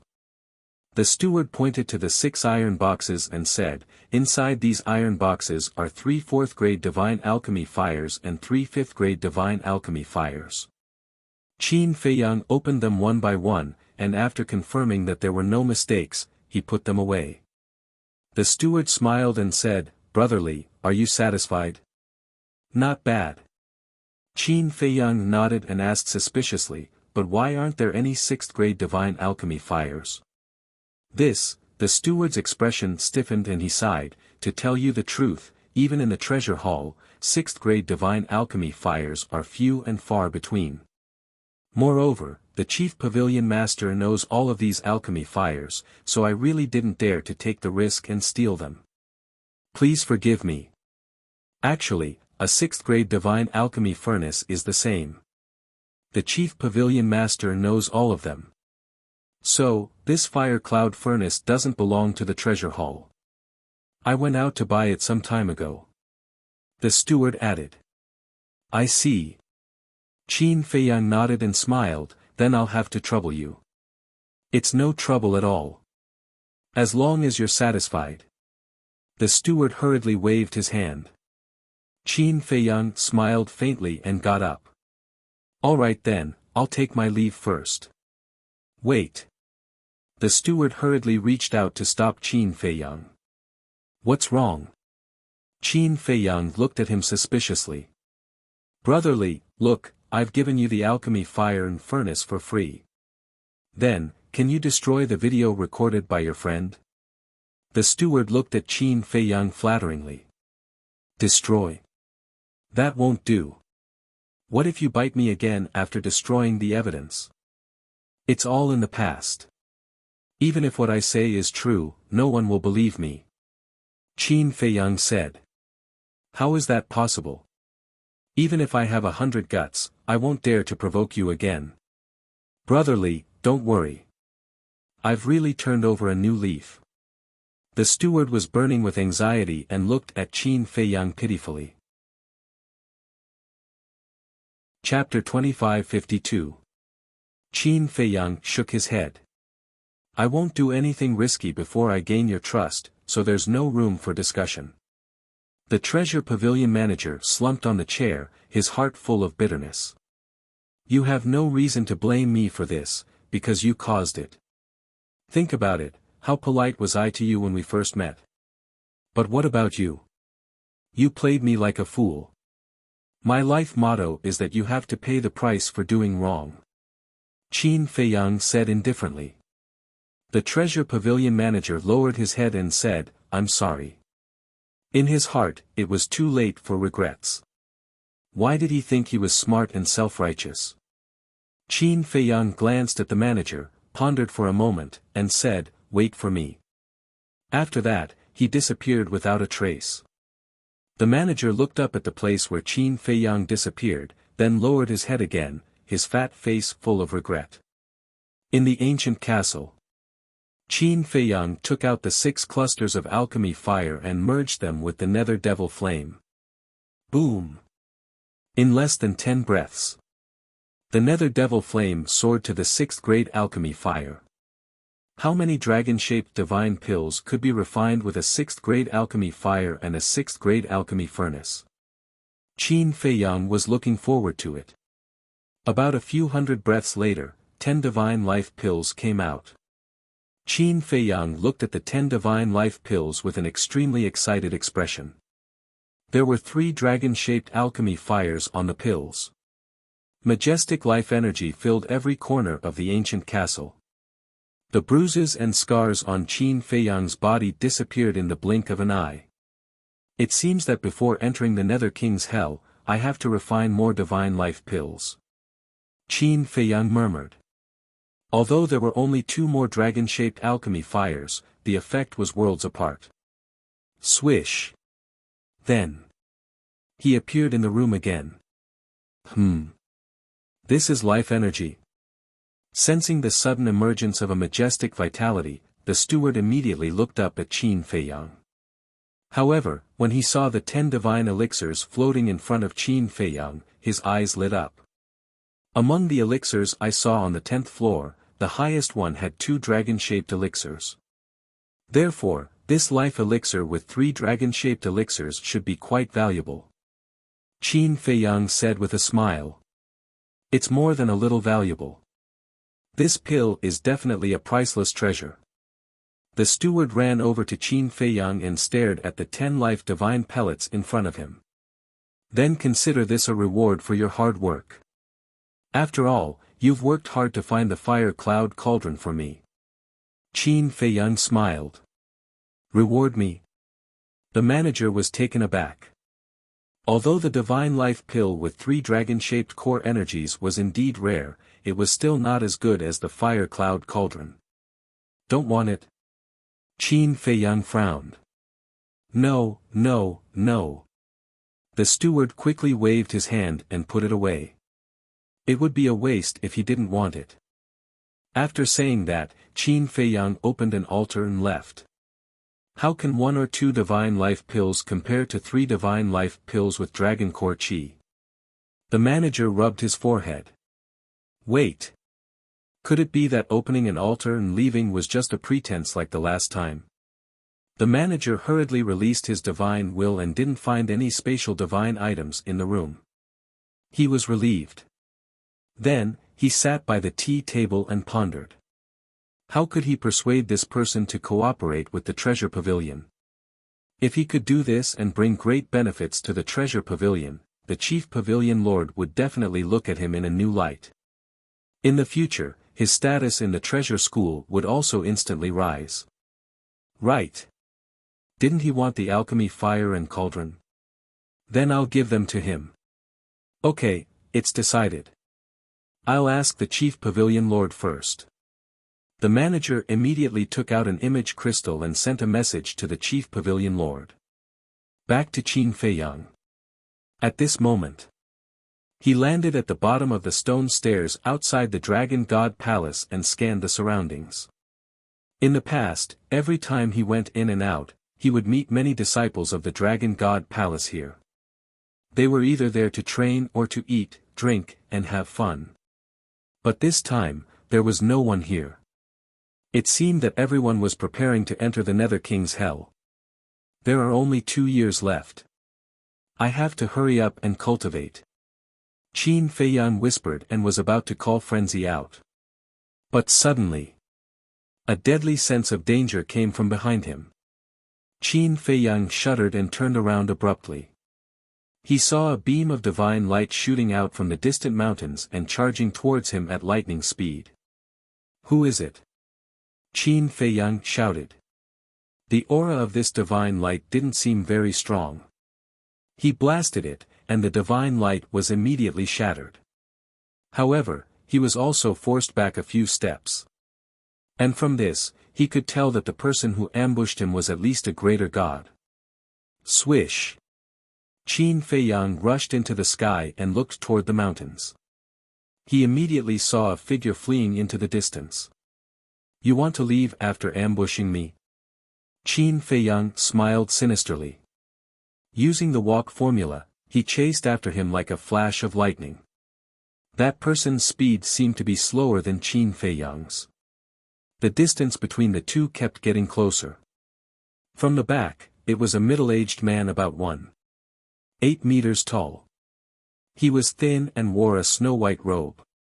The aura he exuded was indeed that of a greater god. The two of them rushed into the depths of the Dragon God Mountain range one after another. Who are you? Why did you ambush me? Qin Feiyang shouted. Dozens of sword shadows appeared out of nowhere, and the sharpness was earth-shattering as they slashed toward the middle-aged man. The Guiyuan sword technique. The Guiyuan sword technique was now a legendary divine technique, and its power was several times stronger than before. The void collapsed one after another. The earth was also shaking. A legendary divine technique? The middle-aged man was stunned. Then, he slapped out with his palm. A fiery red divine power appeared and turned into a huge flaming sword. It slashed toward the Guiyuan sword technique as if it could split heaven and earth. There was a loud rumble. Under Qin Feiyang's incredulous gaze, the dozens of sword shadows formed by the Guiyuan sword technique shattered like withered wood. It was a complete suppression. The flaming sword didn't stop at all. It carried a destructive aura as it slashed toward Qin Feiyang. Humph! Qin Feiyang snorted coldly. He took a step forward, and a monstrous aura erupted from the bottom of his feet. The second step was even stronger. He took 9 steps in a row. Accompanied by a loud dragon's roar, a 10,000-meter-long heavenly dragon roared out. Heavenly dragon 9 steps. With the 9th step, he could summon a heavenly dragon. The heavenly dragon roared in the sky and rushed toward the flaming sword. The two immediately dissipated in the void. The destructive aura surged in all directions. So strong. Qin Feiyang was shocked. This flaming sword was definitely formed by a divine technique, and it was at least a legendary divine technique. At the same time, the middle-aged man waved his hand, and the crazy battle fluctuations instantly calmed down. Then, he slowly turned around and looked at Qin Feiyang. Qin Feiyang was stunned. This person's face was actually wearing a mask. But inexplicably, this person gave him a sense of familiarity. The middle-aged man smiled and said, "Not bad, you actually mastered a supreme divine technique. Who exactly are you?" Qin Feiyang raised his eyebrows. The middle-aged man smiled faintly and said, "If you want to know who I am, then it depends on your ability." "Okay. Then, just wait for your despair." Qin Feiyang waved his hand, and 3,000 clones appeared. You have already cultivated 3,000 clones to perfection. The middle-aged man was surprised. Qin Feiyang was also surprised and shouted, "How do you know 3,000 clones?" "I know far more than you think." The middle-aged man waved his hand, and a wave of flame divine power rolled out. The next moment, a palm-sized divine seal appeared. The divine seal was fiery red, and at the bottom, there was a fire phoenix clinging to it. Qin Feiyang looked at the divine seal in a daze. It was actually the first style of the fire phoenix art, fire phoenix seal. Chapter 2553. Fire Phoenix Technique. As far as Qin Feiyang knew, other than the Lu family, he was the only one who knew the Fire Phoenix technique in this world. And this person actually knew about the 3,000 incarnations. A figure suddenly appeared in Qin Feiyang's mind. Could it be him? The Fire Phoenix seal had already arrived. That aura had reached the level of the supreme divine technique. Qin Feiyang looked at the middle-aged man in front of him, the corners of his mouth lifted slightly, and he shouted to the 3,000 incarnations, "Kill him." Boom! Immediately, flames soared into the sky. In the sky above, 3,001 fire phoenix seals instantly appeared. This aura, the middle-aged man was startled. It had actually reached the level of the supreme divine technique. Kill! Qin Feiyang and the 3,000 incarnations roared in unison. The Fire Phoenix seal immediately collided with the Fire Phoenix technique on the opposite side like a meteor. Boom! Crack! Accompanied by a series of earth-shaking loud noises, after losing hundreds of Fire Phoenix seals, the opposite Fire Phoenix seal finally collapsed. "Don't stop! How dare you sneak attack me, directly cripple him!" Qin Feiyang shouted. The remaining 2,000 or so Fire Phoenix seals bombarded the middle-aged man. "Cripple me?" The middle-aged man's mouth twitched. What an arrogant brat! It seemed that if he didn't teach him a lesson, he wouldn't know the immensity of heaven and earth. Boom! Suddenly, The middle-aged man's aura soared, and he slammed his palm into the air. A wave of divine power surged out, crushing the 2,000 or so fire phoenix seals as easily as crushing dry weeds. Still hiding your strength? Qin Feiyang was furious, and he decisively activated the kill technique, and a blood-red flash instantly appeared in front of the middle-aged man. The middle-aged man snorted coldly, and still slapped with his bare hands. Boom! The blood-red flash immediately dissipated. What? Qin Feiyang looked shocked, and suddenly a monstrous murderous intent emerged. As the blood-red light burst out, a blood-red long sword appeared. The middle-aged man's expression changed, and he said angrily, "Bastard brat, are you serious? Do you think I'm playing house with you?" Qin Feiyang sneered. The middle-aged man was speechless. But suddenly, he looked in the direction of the Dragon God Palace, and his pupils shrank as he hurriedly said, "Yi Zhong is here, stop." As he spoke, the middle-aged man waved his hand and quickly erased the battle fluctuations here. What? Qin Feiyang's expression changed, and he hurriedly led the middle-aged man into the castle. Soon, a white-haired old man flew over. He stopped in midair and scanned his surroundings. Where is he? He then released his inner sight, but found nothing in the void of space. After looking at him suspiciously for a while, Yi Zhong turned around and left. Inside the castle, Qin Feiyang heaved a sigh of relief when he saw Yi Zhong leaving. The middle-aged man let out a long breath and turned to look at Qin Feiyang. He snorted coldly and said, "Boy, you've got guts. You even want to kill me. Who are you? Do I know you?" Qin Feiyang looked at him coldly. Playing dumb? The middle-aged man's face darkened as he said angrily, "If you didn't recognize me, how dare you bring me to the castle? I really didn't recognize you. Who are you? Why did you sneak attack me?" Qin Feiyang was suspicious. The middle-aged man couldn't help but be angry and took off his mask. Immediately, a weather-beaten face appeared in Qin Feiyang's line of sight. It was indeed a middle-aged face. His facial features were as if they were carved by a knife. His two eyebrows were as neat as a knife. There were wisps of white hair at his temples, emitting an aura of vicissitudes. "It's really him," Qin Feiyang muttered in his heart. That's right. This person was Lu Xingyang.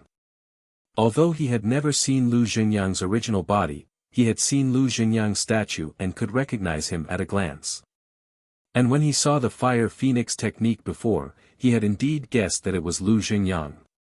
He pretended not to know because he wanted to cooperate with Lu Xingyang to finish this show. If his identity was exposed, wouldn't Lu Xingyang lose face? Qin Feiyang's eyes turned, and he looked at Lu Xingyang in surprise and said, "You are, still pretending?" Lu Xingyang's veins were bulging. He didn't believe that Qin Feiyang couldn't recognize him. You, aren't you? Ancestor Lu Xingyang. So it's you. I'm sorry, I really didn't recognize you before," Qin Feiyang hurriedly apologized, full of fear. "You're not done, are you?" Lu Xingyang glared at him angrily. Qin Feiyang smiled and said, "Don't you like to act? Then I'll definitely cooperate with you. Respect the old and love the young." Lu Xingyang rolled his eyes, then began to look at the castle. Why did you suddenly come to see me?" Qin Feiyang looked at him suspiciously. "Can't I come to see you?" Lu Xingyang said lightly, walked out of the castle, and shook his head as he glanced outside. Qin Feiyang followed him out and said with a smile, "Look at what you're saying. It's my honor that you can come. Did you eat honey?" Lu Xingyang was speechless. Qin Feiyang scratched his head and laughed dryly. Lu Xingyang. Suddenly, Fire Lotus came from afar and looked at Lu Xingyang in surprise. "Palace Master, long time no see." Lu Xingyang cupped his hands and smiled. You know each other? Qin Feiyang looked at the two of them in surprise. I had the honor of meeting you once. Fire Lotus smiled and walked closer. Looking at Lu Xingyang, she said with emotion, it's been many years. How have you been these years? Pretty good. Lu Xingyang nodded and said with a smile, thank you for taking care of this kid all these years. You're being too polite. Besides, it's Qin Dage who has always been taking care of me. Fire Lotus shook her head. Qin Dage. Lu Xingyang was stunned and turned to look at Qin Feiyang with a strange look in his eyes. Ancestor, is there a problem? Qin Feiyang looked at him suspiciously. Do you know how old she is? According to age and seniority, I have to address her as a junior. Lu Xingyang transmitted his voice. Qin Feiyang said secretly, you still have to address yourself as a junior in front of Fire Lotus? Then I'm her brother and sister. Don't you have to address me as? Get lost. Without waiting for Qin Feiyang to finish, Lu Xingyang glared at him fiercely. Qin Feiyang smiled embarrassedly. Fire Lotus smiled and said, let's go to the courtyard over there and sit and talk. Okay. Lu Xingyang nodded. Although his cultivation was now stronger than Fire Lotus, he was still very polite to Fire Lotus. The three of them entered the courtyard and sat in the pavilion. Fire Lotus began to make tea. Qin Feiyang smiled and asked, Ancestor, what do you think of my black tortoise world? Lu Xingyang looked around and said with a smile, it's very good. How did you get the black tortoise world? I heard from Zhao Tailai and the others. It's rare. Yes. When I got the black tortoise world, I was really fighting to survive. Qin Feiyang nodded. For a moment, he was filled with emotions. At that time, no one would have thought that only mortals could enter the Great Hall. Feiyang, have you ever thought that the small beast might be helping you? Lu Xingyang said. Helping me? Qin Feiyang was stunned. Yes. Think about it. At that time, it killed everyone in the depths of the desert. Then, you opened the gate of rebirth to save everyone and lost your cultivation.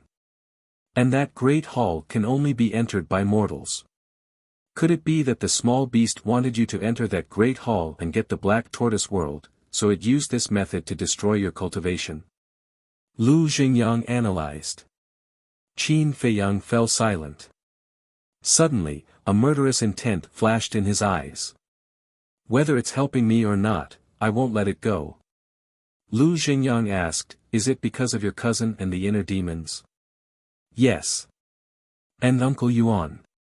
In order to protect the Qin clan, Uncle Yuan became the guardian of the great Qin Empire. And as a price, his cultivation will forever stop at the half-step Divine Lord realm. I don't know how to help Uncle Yuan. But I think that if the small beast dies, the curse will definitely disappear. Qin Feiyang said. Lu Xingyang comforted him. Actually, you don't have to blame yourself because I believe that neither your cousin nor the inner demons will blame you. It'll be good if they blame me because at least it means that they're still alive. Qin Feiyang said dejectedly. Sigh. Lu Xingyang sighed inwardly and didn't know how to continue comforting him. He patted Qin Feiyang's shoulder, indicating that he should be more open-minded. After Fire Lotus brewed tea, she looked at the two of them and smiled. Let's not talk about these things. Have some tea. Yes, let's not talk about it. Lu Xingyang waved his hand. He picked up the teacup and sniffed it. His eyes immediately lit up and he started tasting it. His face was filled with reminiscence. Seeing that Qin Feiyang was still a little dejected, she smiled. This is heavenly immortal dew, right? Qin Feiyang started and asked in astonishment, you know about it? Of course. I once stayed in the Eastern Tomb for a long period of time. And the heavenly immortal tower is the place I frequented the most. Lu Xingyang smiled and asked, oh right, who is the current tower lord of the heavenly immortal tower? It's useless to ask Qin Dage because he doesn't even know Miss Heavenly Immortal's name. But I can answer you. The current Tower Lord of the Heavenly Immortal Tower is Old Pang's granddaughter. Fire Lotus smiled. His granddaughter? Lu Xingyang was stunned. Fire Lotus nodded. I didn't expect his granddaughter to be able to hold her own. Time really flies. Lu Xingyang shook his head and sighed. Since you've stayed in the Eastern Tomb, why haven't I heard any rumors about you? Qin Feiyang looked at Lu Xingyang suspiciously. One has to keep a low profile. Lu Xingyang smiled. How can one become one of the 4 sovereigns of the Dragon Slayer Palace by keeping a low profile? Qin Feiyang was speechless. You don't say.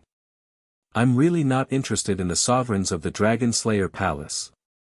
Back then, I founded the Dragon Slayer Palace with Qin Batian because he tricked me. Now, I can't wait for someone to replace me. Feiyang, you're quite capable. Why don't you do it? Lu Xingyang said. Me? Forget it. Qin Feiyang hurriedly waved his hand. He wasn't interested in such a tedious task. After all, I'm considered half your ancestor. Aren't you going to help me with such a small matter? Lu Xingyang was dissatisfied. It's not like you don't know me. I'm more afraid of trouble than you are. Let's talk about it later. It's related to the sovereigns of the Dragon Slayer Palace. This is just a small matter. You really treat me like a 3-year-old child. Qin Feiyang shook his head speechlessly. Lu Xingyang smiled embarrassedly. Qin Feiyang took a sip of tea and said indifferently, You didn't come here just to chat with me, right? Chapter 2554. Look at what you're saying. Can't I come to see you? Lu Xingyang said discontentedly. I've been in the Divine Prefecture for so long, but you haven't come to see me. Now that the Hell of the Nether King has opened, you come to see me. Don't tell me that this is a coincidence. Qin Feiyang pursed his lips. Ahem. Lu Xingyang coughed and said with a smile, Of course, when I came to see you, I also wanted to tell you something. Something? The corner of Qin Feiyang's mouth twitched. He said speechlessly, I think you have something to tell me, so you came to see me on the way. You brat, can't you save me some face? Lu Xingyang glared at him angrily. See through but don't say it. Haven't you heard of this saying? Qin Feiyang nodded and said, Okay. Tell me. This unfilial descendant will listen to your teachings. Ahem. Lu Xingyang coughed and said, How much do you know about the Hell of the Nether King? Almost everything. And Yi Zhong personally told me that this is a conspiracy against me. Qin Feiyang said. Lu Xingyang said in surprise, Yi Zhong personally told you that? Yes. Qin Feiyang nodded. Lu Xingyang frowned, then patted his head and said with a smile, Look at my brain. As soon as I saw you, I was so excited that I forgot that you are Li Bu, now, Yi Zhong's disciple. I really couldn't tell that you were so excited. Qin Feiyang said lightly. What's with your belly full of complaints? Lu Xingyang looked at Qin Feiyang angrily. Qin Feiyang said, You know very well. Know what? Lu Xingyang frowned. Qin Feiyang took a sip of tea and said, There are some things that I really have to say. To be honest, I have a great prejudice against you and the ancestors. Lu Xingyang couldn't help but feel a little guilty. He smiled and said, What prejudice? First. You've taken all the people around me to the dragon-slaying palace. You've even sent people to take the demon ancestor and Dong Xingyang away. But you've left me alone. What's the meaning of this? Secondly. I've been in the divine land all these years. Have any of you come to see me?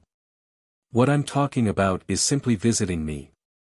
The ancestor did appear, but that was because he had something to do.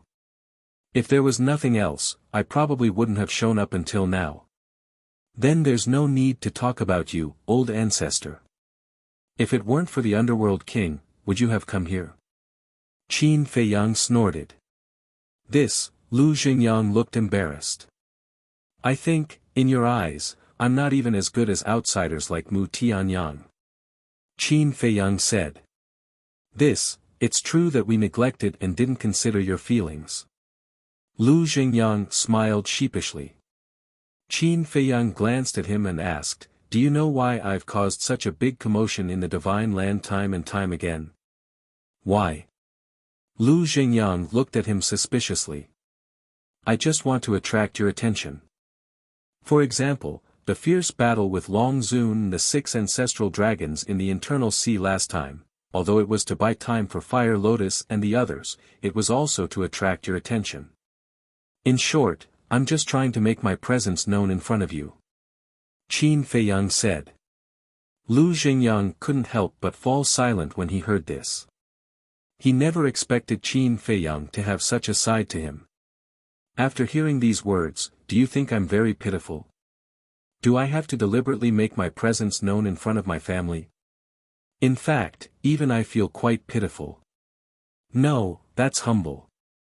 Qin Feiyang laughed self-deprecatingly. Lu Xingyang said apologetically, Feiyang, I'm sorry. We didn't think of this. We all thought I was very strong. Yes.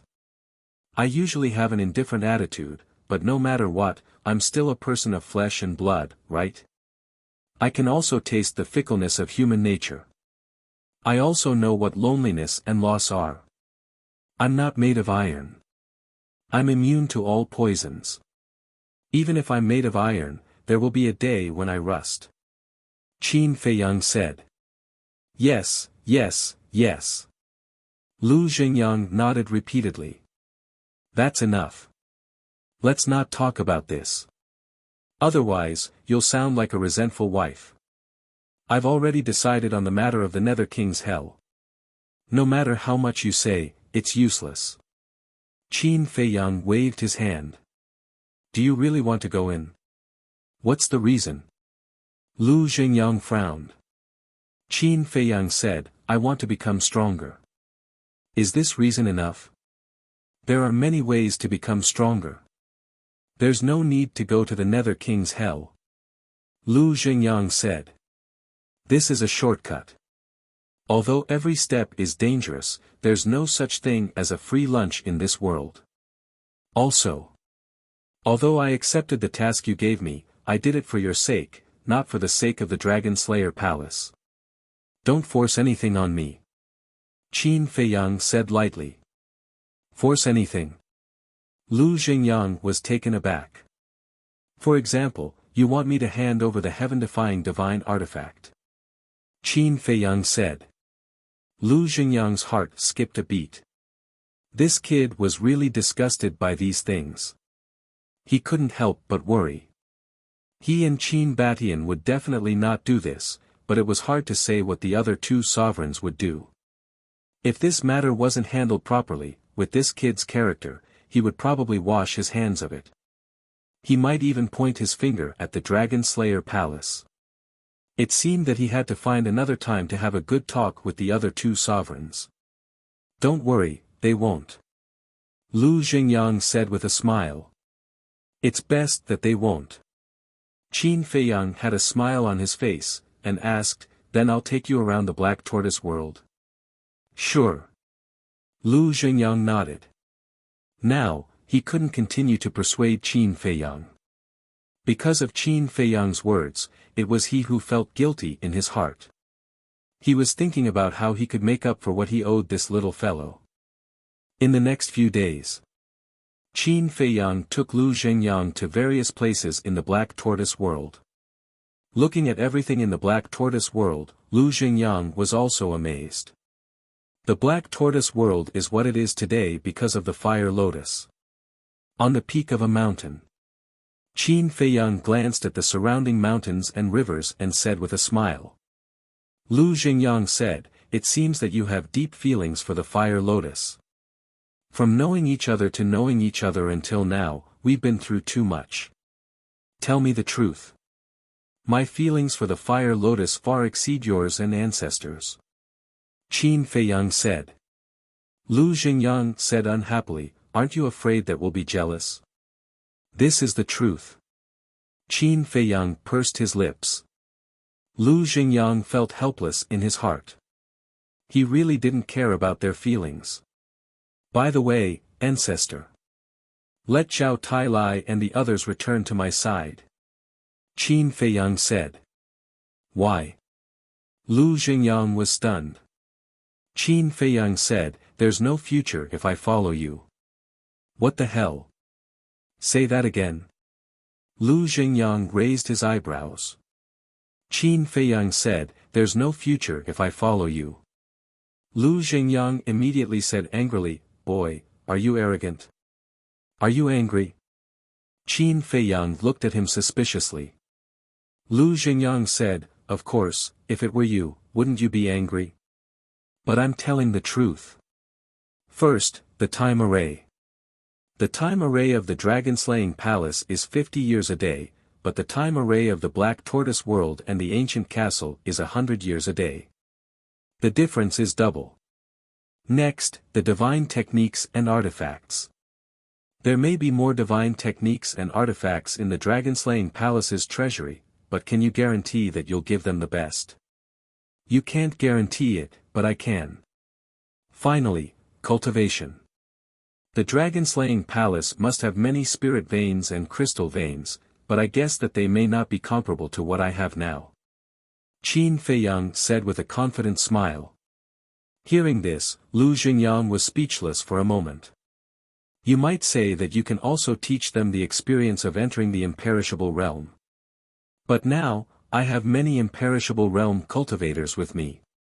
And I have 10 heaven-defying divine artifacts. Although they are divine artifacts, they should have more experience than us.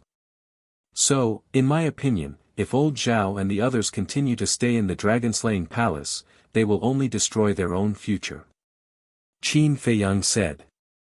Hearing this, Lu Xingyang smiled bitterly. Of course. I'm also very grateful to you and the ancestor for taking care of them during this period. Qin Feiyang said with a smile. You little brat, Lu Xingyang scolded with a smile and nodded. Okay, when I go back, I'll ask them to come to you. Thank you, ancestor. Qin Feiyang was overjoyed. Lu Xingyang sized up Qin Feiyang, shook his head and said, that's not right. Your goal shouldn't be that simple, right? Purpose? Qin Feiyang was slightly stunned and said, they are all my companions. What purpose can I have for them? That's not what I mean. What I mean is, you're doing it because of the mermaid princess. Lu Xingyang said. Ahem. Qin Feiyang coughed dryly. I guessed right.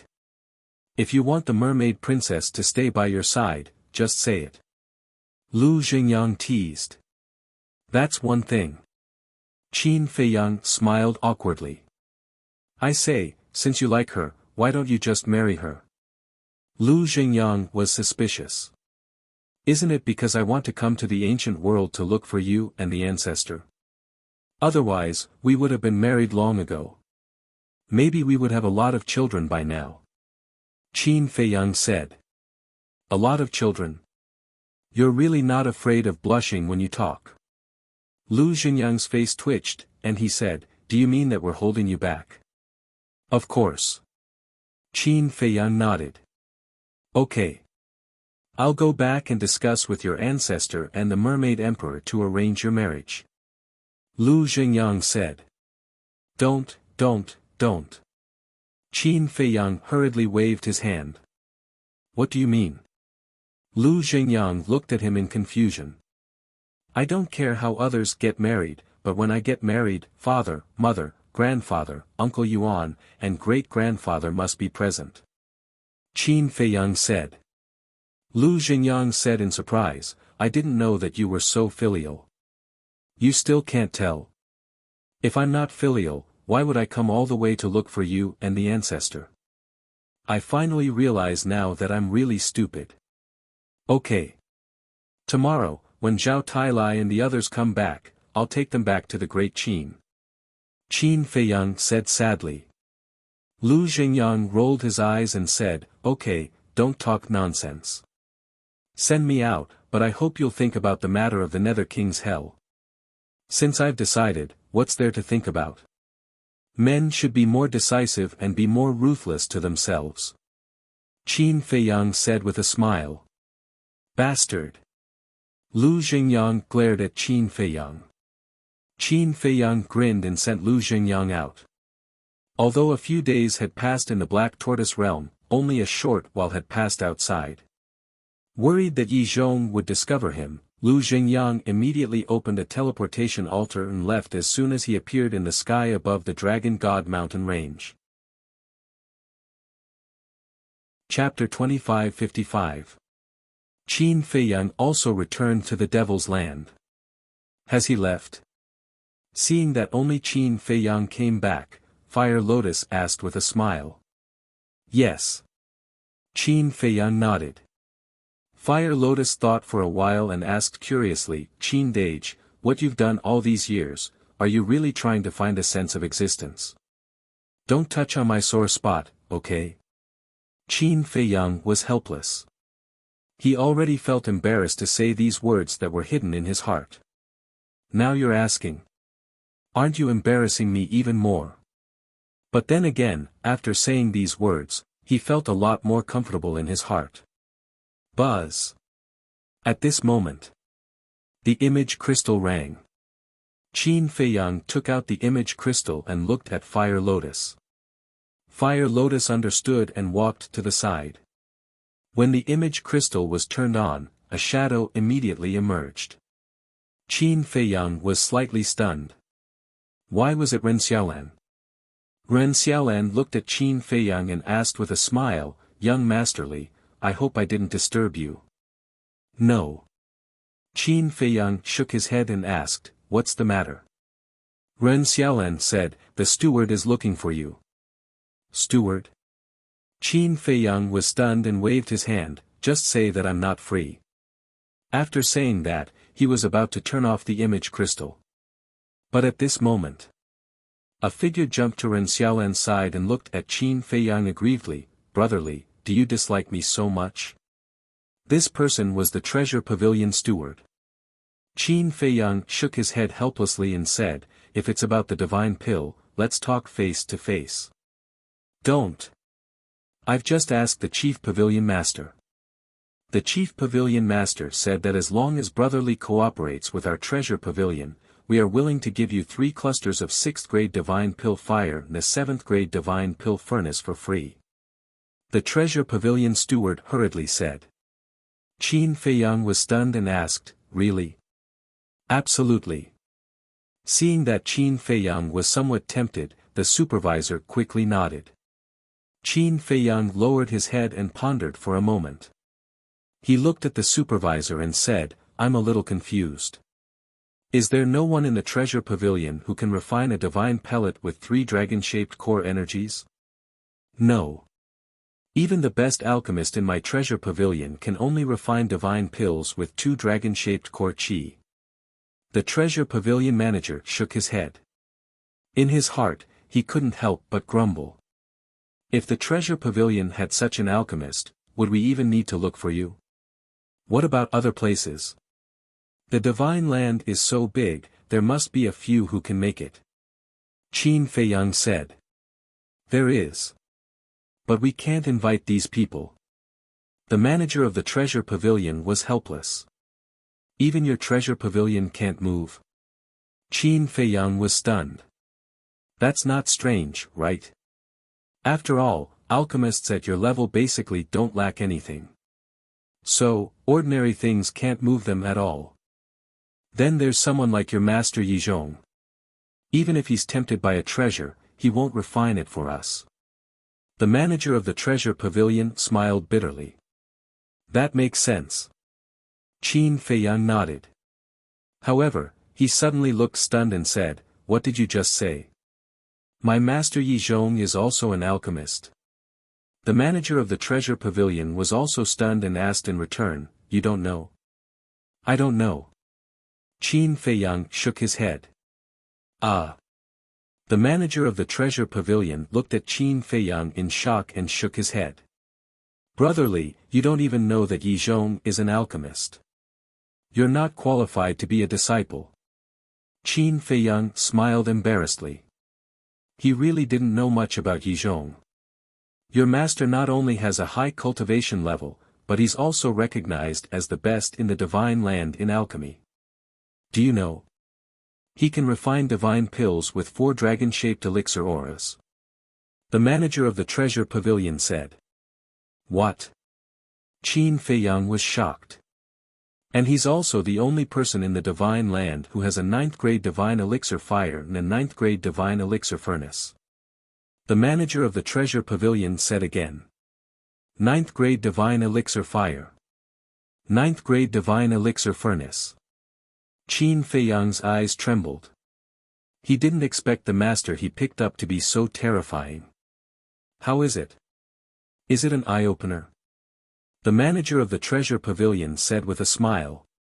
Qin Feiyang nodded and said, "You said that he's the only person in the divine land who has a 9th-grade divine elixir fire and an elixir furnace. Does that mean that even the treasure pavilion doesn't have a 9th-grade divine elixir fire and an elixir furnace?" "No. As far as I know, the best divine elixir fire and elixir furnace in the treasure pavilion are 8th grade." The manager of the treasure pavilion said. Qin Feiyang nodded and asked, "What about Qin Badian? Since his ancestor could refine divine elixirs, his elixir fire and elixir furnace must be of high level." "Qin Badian?" The manager of the treasure pavilion was stunned and said, "I heard that he also has an 8th-grade divine elixir fire and an elixir furnace." "Heard?" Qin Feiyang frowned. "Qin Badian is the sovereign of the dragon-slaying palace. He's always been elusive. Even the treasure pavilion doesn't know much about him." The manager of the treasure pavilion shook his head. Qin Feiyang nodded and pondered for a moment. "Okay, as long as you give me an elixir fire and an elixir furnace, I agree to cooperate with you." The manager of the treasure pavilion was overjoyed and said, "Then come to the treasure pavilion now." No, I wouldn't dare to trouble you to come here in person." "Where are you now?" "I'll go find you now." "You're busy with work. Just ask Ren Xiaolan to come find me. Remember to bring an elixir fire, an elixir furnace, and the herbs you need to refine.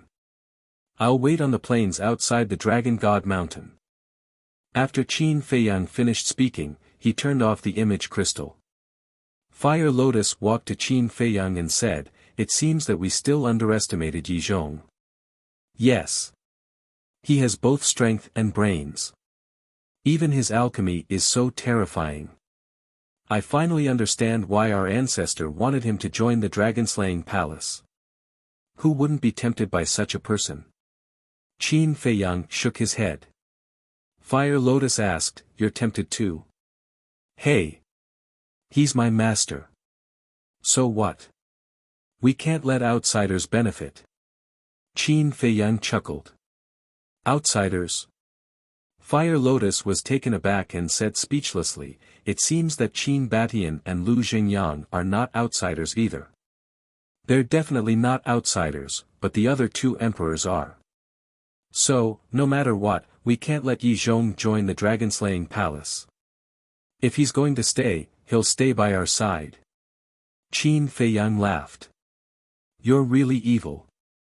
But then again, if Yi Zhong is really willing to help you, it'll be like adding wings to a tiger. I'm afraid that not only the dragons, but even the dragon-slaying palace will be afraid of you." Fire Lotus said. "That's right. However, dreams are beautiful, reality is cruel. It's harder than ascending to heaven to get him to help us. I'm wondering why he wants to help the dragons." Qin Feiyang frowned.